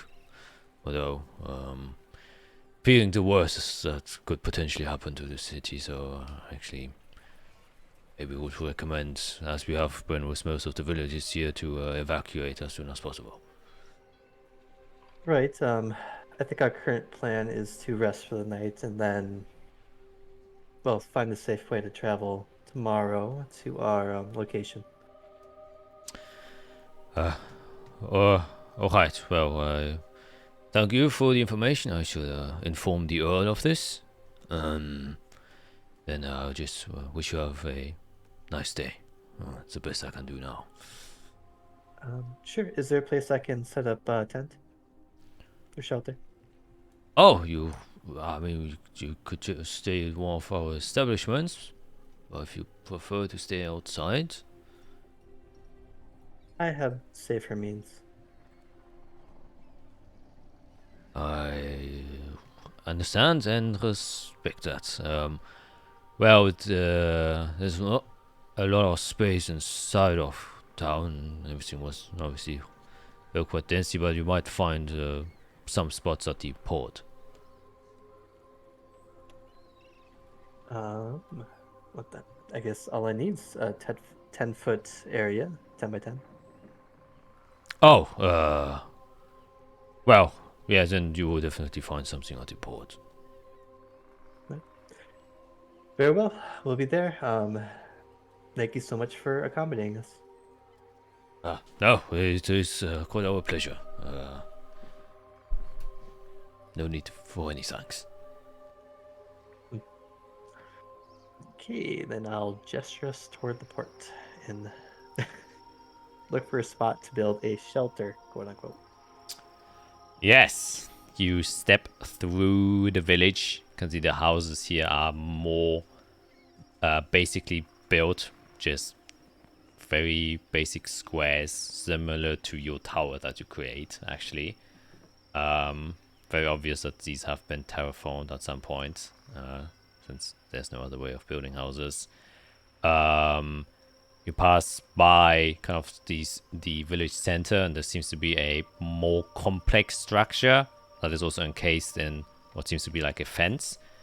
Seems to be like a manor, and that is probably where the Earl stays. As ISO, you would know that bigger cities are ruled by dukes, and villages are earls and countesses that have been chosen by a respective duke to kind of rule one of the villages. And he's most likely staying in the manor that kind of sits at the center of the village. Pass by there, can see a few guards stationed at the gates, and get to the docks. And you do see that everything is tightly built, so there isn't actually a lot of space. Most likely since, when they first built this village, they obviously have to save space because the expansion can't be as big. And so everything is kind of uniformly built very tightly, and that also offers more protection against high storms instead of having just freestanding houses, because more wind would catch them. But you do finally make your way towards ports. You can see many fishing boats that are obviously docked, since no one's fishing out in the evening. That would be definitely crazy. You can see the large kind of shelters in which the boats are brought inside of when a high storm comes. But more noticeably are two larger ships. One very obvious Azathian convoy ship that just transports larger goods and, for raw materials and stuff. And a other ship, which looks very familiar to a ship you have seen was in the arena, bringing back a few bad memories, which seems to be a warship of dwarven kind. Very flat, but extremely wide boat that has a kind of metal peak at its front. Very large and wide sails, many of them kind of placed on the flat platform. And on top of this very slim boat, you can see standing almost like statues, they seem like. But you notice that they aren't statues because they move. Are these clay, almost like golem constructs, but they have been constructed in a way that looks like they're wearing armor. But from the coloration and everything, it seems like they are made out of clay. And you can see like two of them just patrolling the ship, but you can see stationed like a platoon. There are about 20 of them on one other side, and you can see many dwarven guards. The main military force of Collis, the Iron Lionhearts, that have very predominant blue armor with lion shoulder pads, like a head on the shoulder pads, and wearing a lion's mask underneath their helmet. Also often patrolling with some of these clay golems who are just kind of keeping watch. The other thing that Iso would notice, which is because you have a pretty high passive perception, is that on the very other end of the docks, kind of a bit mingled in with some of the buildings, seems like a bit of space has been made to construct a new building, and it looks a bit like a very classical Greek temple with these what's it called, pillars that kind of rise up, supporting a main structure, and then on top of it there seems to be a large brazier where a flame is currently on there. And that is a weird looking building that you don't really recognize or could sense what purpose it has. Maybe it's just a very new age abstract forge, but it does kind of gain your interest, or catch your attention rather, or stands out amidst the other buildings. And yeah, other than that, you have quite a bit of space at the docks itself to place your building? Yeah, I'll just find a spot. Probably no good place. Good enough to place the tower. And I'll cast that 5th level, so that is a 4-story building. Okay, then. Towering over the rest of the buildings that are here. And I'll make it out of stone specifically. Yeah. This time. And the tower appears. And a few people just kind of stop and look. Like, oh, dang. But kind of still go on their own way. They have probably seen weirder shit since a ship full of walking constructs arrived probably a couple of days ago. So a tower just appearing seems minor in comparison to that. Those are 4s. Yep. Okay. Yeah, I'm just gonna go inside and take a load off. That sounds like an allegory for taking a shit. Oh, a bath. Oh, that's tempting. We were just traveling on the road for 3 days. Yeah, instead of the treasury, it's gonna be the bath, and sauna room. Scratch that. Okay. Yeah, no, I'll go straight to the bath and take a lovely shower. You two, make yourselves comfortable. Glamour, you are not allowed in the bath. Well, cats have the ability to clean themselves, and I don't like water anyways. Perfect. And he starts licking himself. Okay. Then is there anything particular you people would like to do during the evening? Oh, Otherwise, we can say things will pass. I want to make sure. It makes sense to go on land, right? I feel like in the water is just a whole slew of new dangers we're not ready for. And we'd have to find a boat. So we're all agreed probably land is smartest. Yeah, probably. We'd have to find a boat, find Also, a there's group also of people. navies. The Navy There's is what? ready. Yeah, oh, yeah. Yeah, okay. That's definitely not going on. Yeah. It's borrowed by land. Oh boy. Yeah, this is gonna be a mess. If we talk to Legion, just that's gonna be a nightmare. Maybe I should find out more about them. Yeah. This is your world. I clearly don't know the allegiance and thoughts and plans of every legion under my religion. They all seem to be quite different. If I remember right, the one that we're going to be near is the 10th, the Angel of Deception, right, Jack? Yeah. Let me double I check. believe. It is the 10th. Yep. Okay, lovely. So I honestly have no idea what we'll run into. But I can check. Yeah, I guess on that note, I will just send a message to my mother because I don't know who else to contact that might help me right now. As my other contact is dead, probably. Yeah, so I'll send her a message.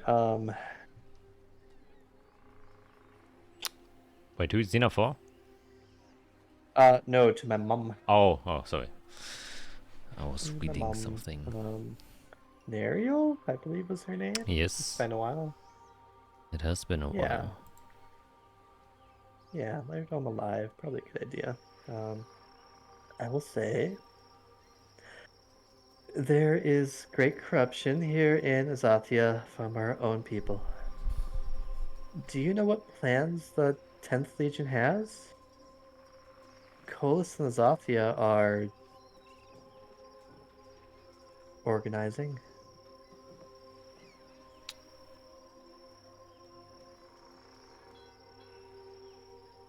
Does it? Yep, that's 25. Okay.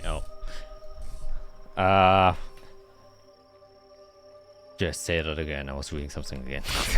Oh, no problem. That's what I wrote down. There's great corruption here in Azathia from our own people. Do you know what plans the 10th Legion has? Colas and Azathia are, I said, like preparing, organizing. That pick a word. One of those. Okay. You get a fairly quick response. He says,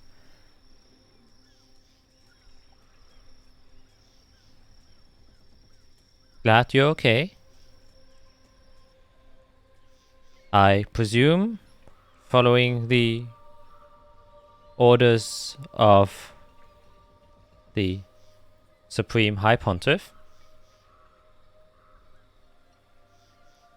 either to convert or use force.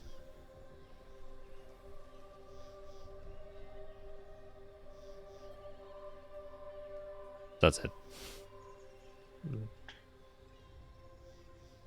Virtues Force. That makes sense. The High Pontiff.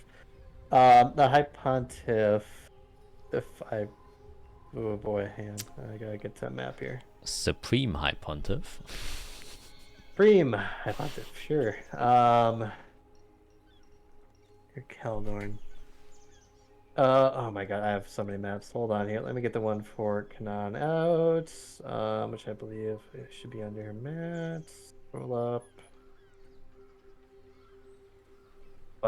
Is that one in charge of a region, or is that like in charge of the militaries?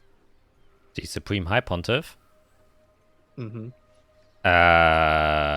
With the recent information that you have learned, is that the Archbishop stepped down and Right. gave the power to the Supreme High Pontiff, which means he has control over the entire Holy Legion. Yes. Oh, so is he the new Archbishop, or is he just like taking that position but holding his old title? The Archbishop stepped down completely. The Archbishop was Sanctus Calix Anderson, and Supreme High Pontiff is someone you have never encountered before. A re-election of seemingly a power even higher than the Archbishop. So even if the Archbishop were to return, he has given all of his power to the Supreme High Pontiff. Got you. So the High Bishop, the Bishop stepped down, but he wasn't like giving his Archbishop title to somebody else. The position's just gone. Power given to the new High Pontiff. Exactly. To kind of say that there is now one supreme ruler over all. Because usually Archbishop, while everyone listens to the words it says, he usually takes the advice of the cardinals and the other eximious Holy Council members, but it seems like with the Supreme High Pontiff, he is the supreme leader, which means his word is absolute in every single way. And there's no questioning it, which is why he was elected as a higher station, so to speak. The specifics you don't know, since it's the first time that this has happened. Well, actually, you can make a history check since, you studied. I know history and religion or history.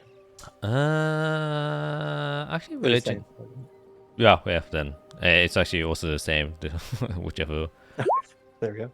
20.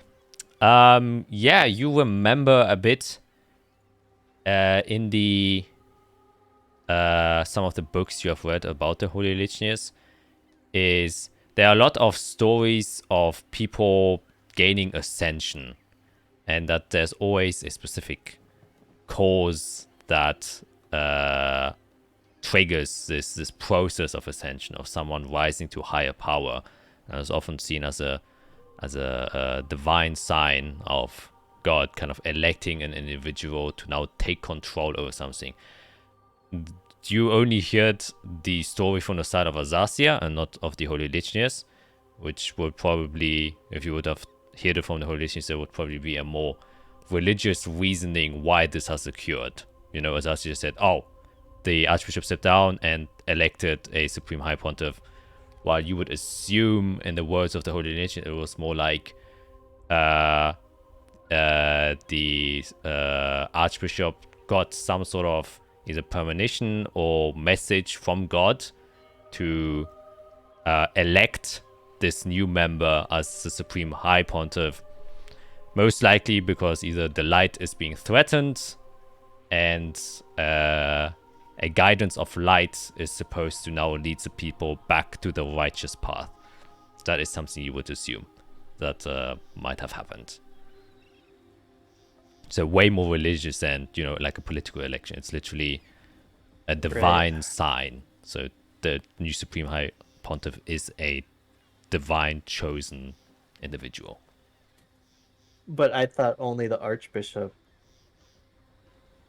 like talked to angels or had the ability to talk to, you know, the creator. Exactly, which is why this is a first time, which means some higher power has now come into play. If that is truly what is happening.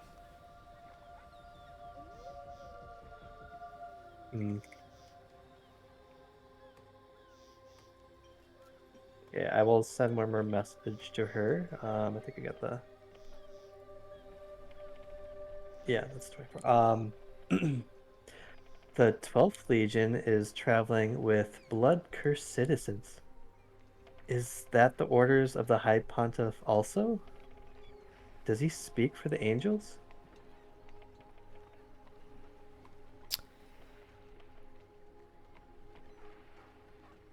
That is news to me. But yes, the new elected pontiff speaks for everyone. His word is the holy word. His word is the creator's word, which is perfectly 25 words. Wow. Ooh. Okay. Oof. Ooh. Okay. Yeah. Going back to Barney. It sounds like with a new person in charge of our religion, a lot of new things are happening. So we are going into the unknown if we run into the 10th Legion on our travels. So just be prepared for anything. Even I might have to turn against them.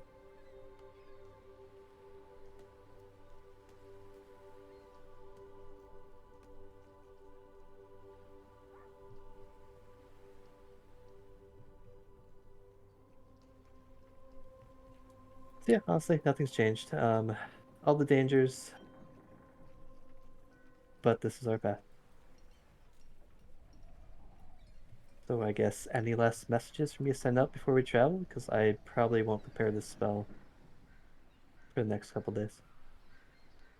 I could try to contact your father, Izrael. Eric, I have no idea who to contact for you, but if you're somebody that I've met. Nobody else in this world knows who I am anymore, so. Right. Oh, maybe that Arcanist. Oh, I'll look up his name. Did you want me to contact your father, Azrael?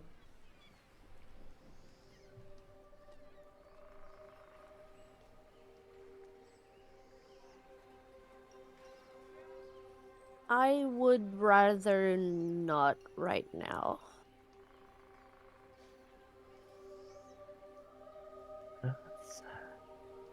That's fair.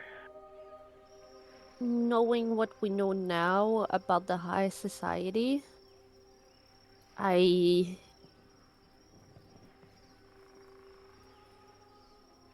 don't want to be distracted by what's going on right now.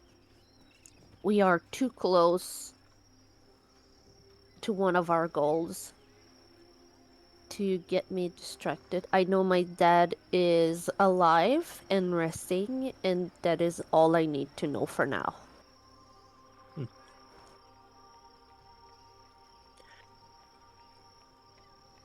That's fair. Okay. God, I have so many names. The mage that brought us to the archive, and that was also Blood Curse. What was his name? Is that Kendith? Oh, Kenneth Erkstein? No, he's the one who worked with Rampila. Okay, never mind. That's not him. I know I have it somewhere. Helding.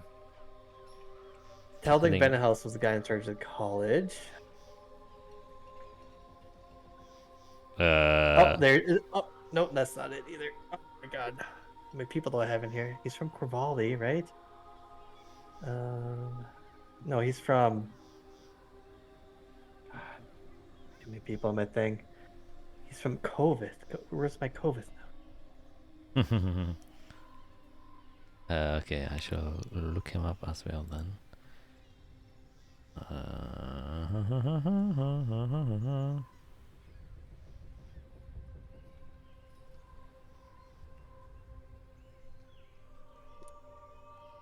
He studied history at Kovith. He has the mark.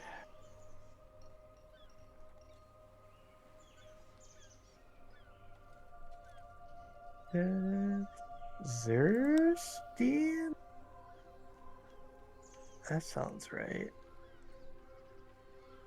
Zerstein is an Atrium High Mage. No? Nope. So that's not him. I found him. Vermin Goldstaub. Yes. Oh my god. I didn't write that one down. Okay, just copy and paste that one. I will send a message to Vermin Goldstaub since he is kind of in our wheelhouse. Very simple. So, update for you. Those with the mark can kill Calyx. A lot of bad things happening. We're near Colas.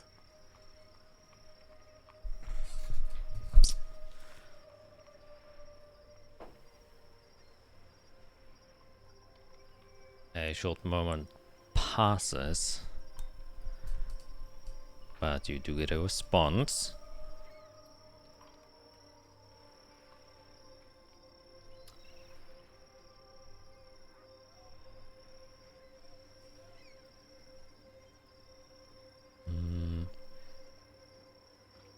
Finding the origins, I presume.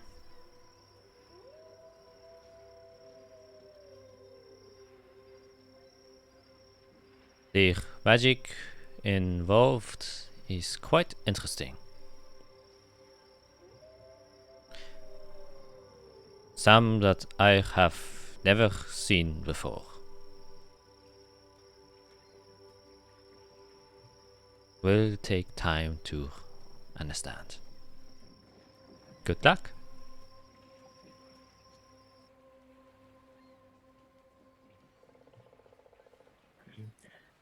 I think I sent a message before. Did I mention that my people were involved? I think it was somebody else.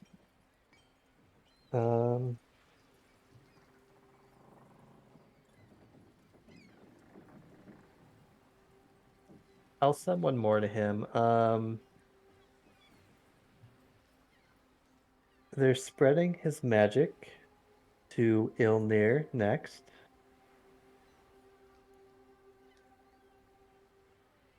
Twelfth Legion is involved. Lots of corruption.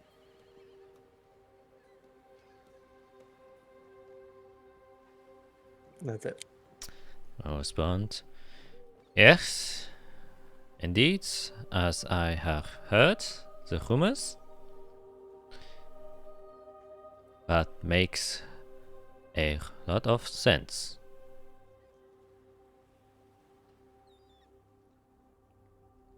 Magic beyond comprehension is the best weapon for attack or defense. It's true.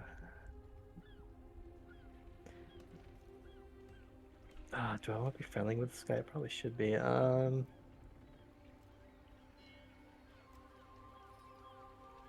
Yeah, also I haven't cast spells today other than I think fly and fly. So forth. Okay. Last one. Side note. I've done research into planes. I've been unable to find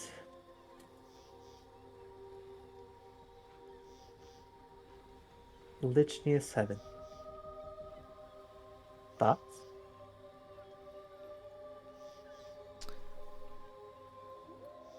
Does not surprise me.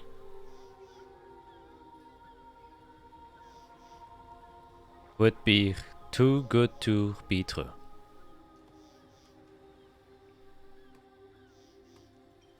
Have Yeah. not studied much in planar connection. However, I know that most are lost. Lost. Interesting. My God, is there a connection between planets and planes? They all have P. Oh! Okay. They all have plane. Oh my God. Eric just opening it up. Okay. No, I should keep the thing to myself. Okay, I'm ready for bed. Okay. I'm presuming there won't be coming much from Isabel or Eirik.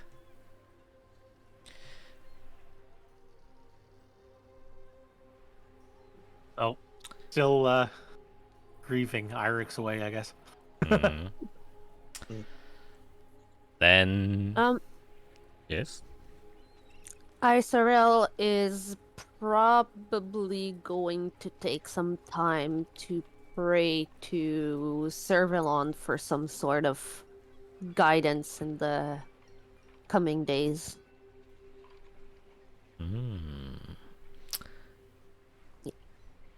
I guess a wisdom check. Haven't done those in a long time. Yup. Wisdom. Damn. Dang, 22. Yeah. Yeah, you close your eyes. Try to clear your mind. And the sound of the ocean waves kind of help a bit with that. Kind of soothes, the current, what should we call it? Vibe of things. You just kind of block out the sounds of the ships that are kind of floating and making a bit of noises, and wish for some guidance. Anything. And you understand that you are in a precarious situation. You have been placed into quite the, task at hand, and though you are quite confident in the direction you wish to go, it is still fairly unclear what it itself actually means. You have talked with one of the children of Sevalon, who has given you his support, and you are just kind of embracing nature, listening to the waves a bit. It is evening. Your attunement to the moon is a bit stronger, and you just feel a set of emotions that kind of transpire one after the other. First one is very obvious. You feel grief, presumably that of your friend. You feel an emotion of dedication, perhaps your own spirit. Then you feel one of concern, maybe of the people that care for you, or the people you care for. And then you feel one of a mixture of being lost and confusion. Perhaps your party? But that doesn't quite make sense since you have a very clear directive. So the material of that emotion is a bit unclear. And then the last one is an emotion of warning.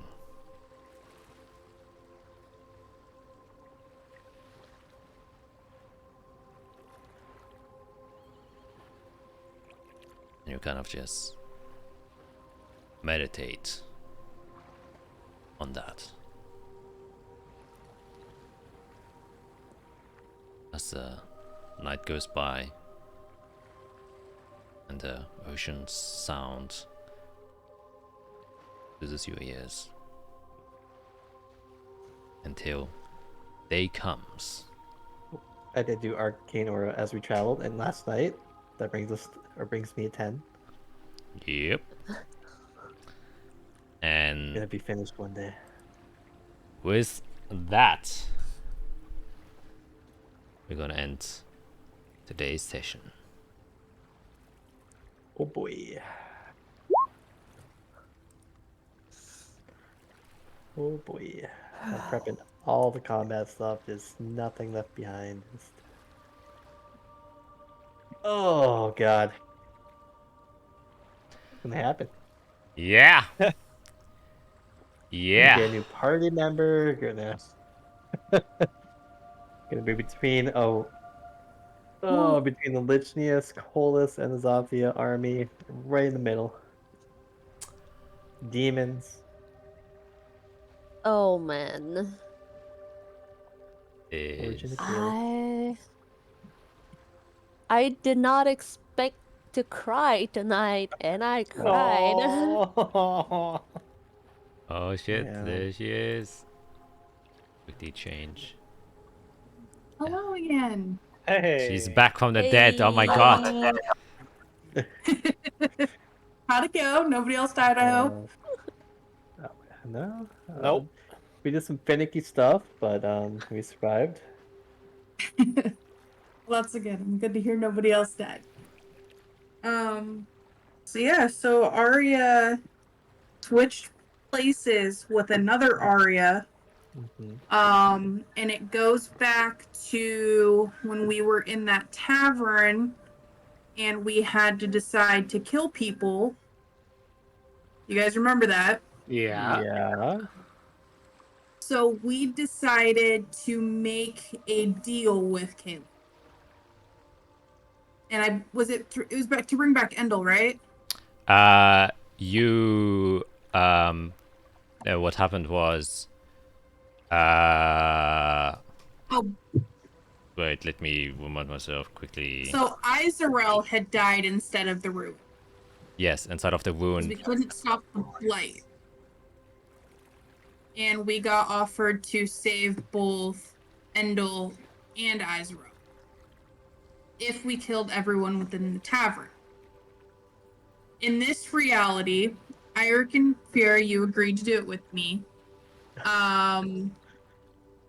But the other adventurers were stronger, and they managed to kill both Fira and Eirik. Ooh. So when this happened,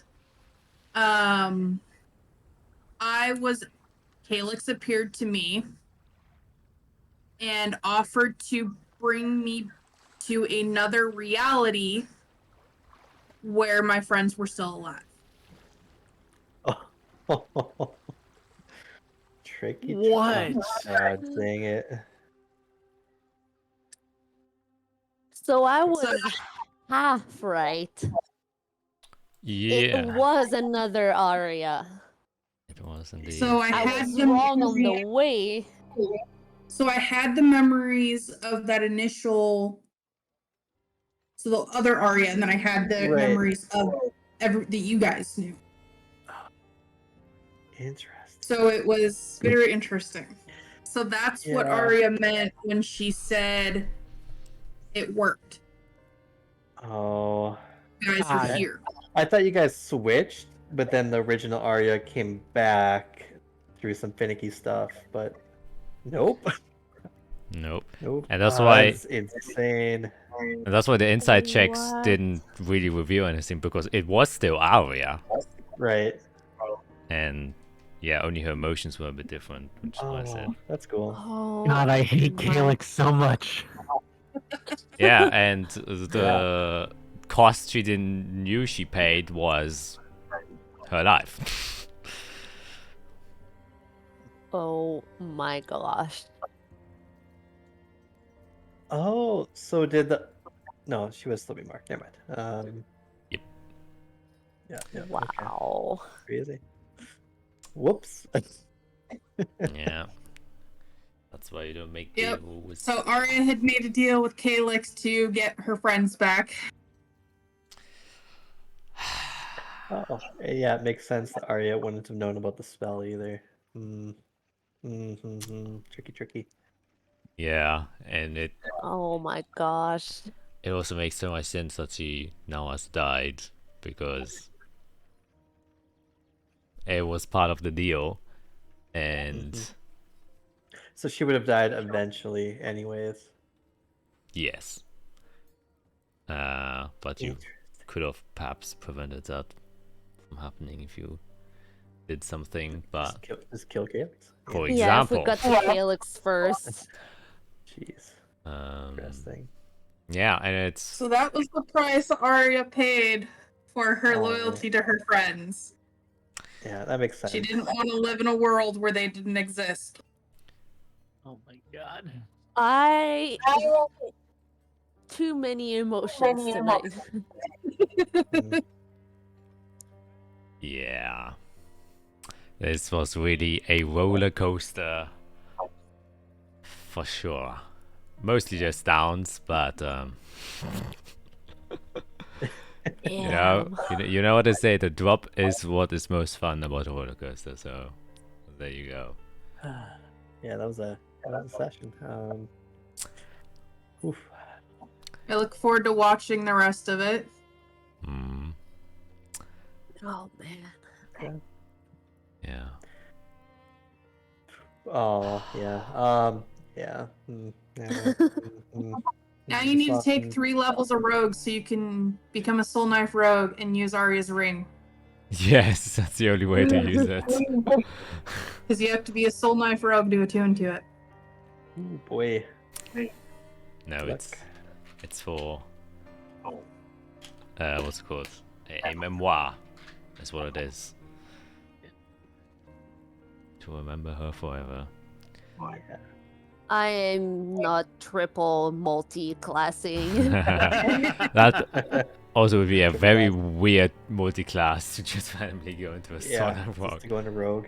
Yeah. Yeah, so I was looking at options and I was getting pissed off because at 8th level you would theoretically have 2 feats or 2 abilities. It won't Okay. let me have both. What do you mean? Oh, if you multi-class. Or... Yeah, I was trying to like just build like different ideas, and it wouldn't let me have both, even though I had the 8 levels or the 9 levels, and I was just like, "Why is this working?" I was getting so mad because you have to have 4 levels in the class to get. Oh yeah. Oh yeah, yeah. Yeah. Yeah. Well, I mean, good news is you have like 3-4 weeks to figure it out. So. Well, more. Plenty It's of like time. 6 weeks. 6. Yeah. You have like 4, 5, 6 weeks, yeah. Yeah. Yep. So you can build something big. Even bigger than Ari already was. Oh my god, yeah, the amount of connections you had is insane. So we'll see. Or maybe we'll just go simple again. Who knows? Yeah, but I think it's goodbye from us for now, dear viewers. Hopefully you don't forget us over the course of 4, 5, or 6 weeks. Brace yourselves because the highlight is just about to come. What the fuck are they gonna find at that goddamn border? And Jesus Christ. whether or not God. the armies are gonna clash there as well. It'll be interesting too how to see how you guys meet my new character once Yeah, it's built. how is that gonna happen? We're not Yeah. gonna trust anyone. Oh Am I my gonna god. Am I gonna have the Calyx curse with the new Oh. character? We'll see Who what. knows? It's up to you. A lot of people have it now, so Yeah. jeez. Okay. Well then, this is an hour. Goodbye for now. Bye. Bye guys.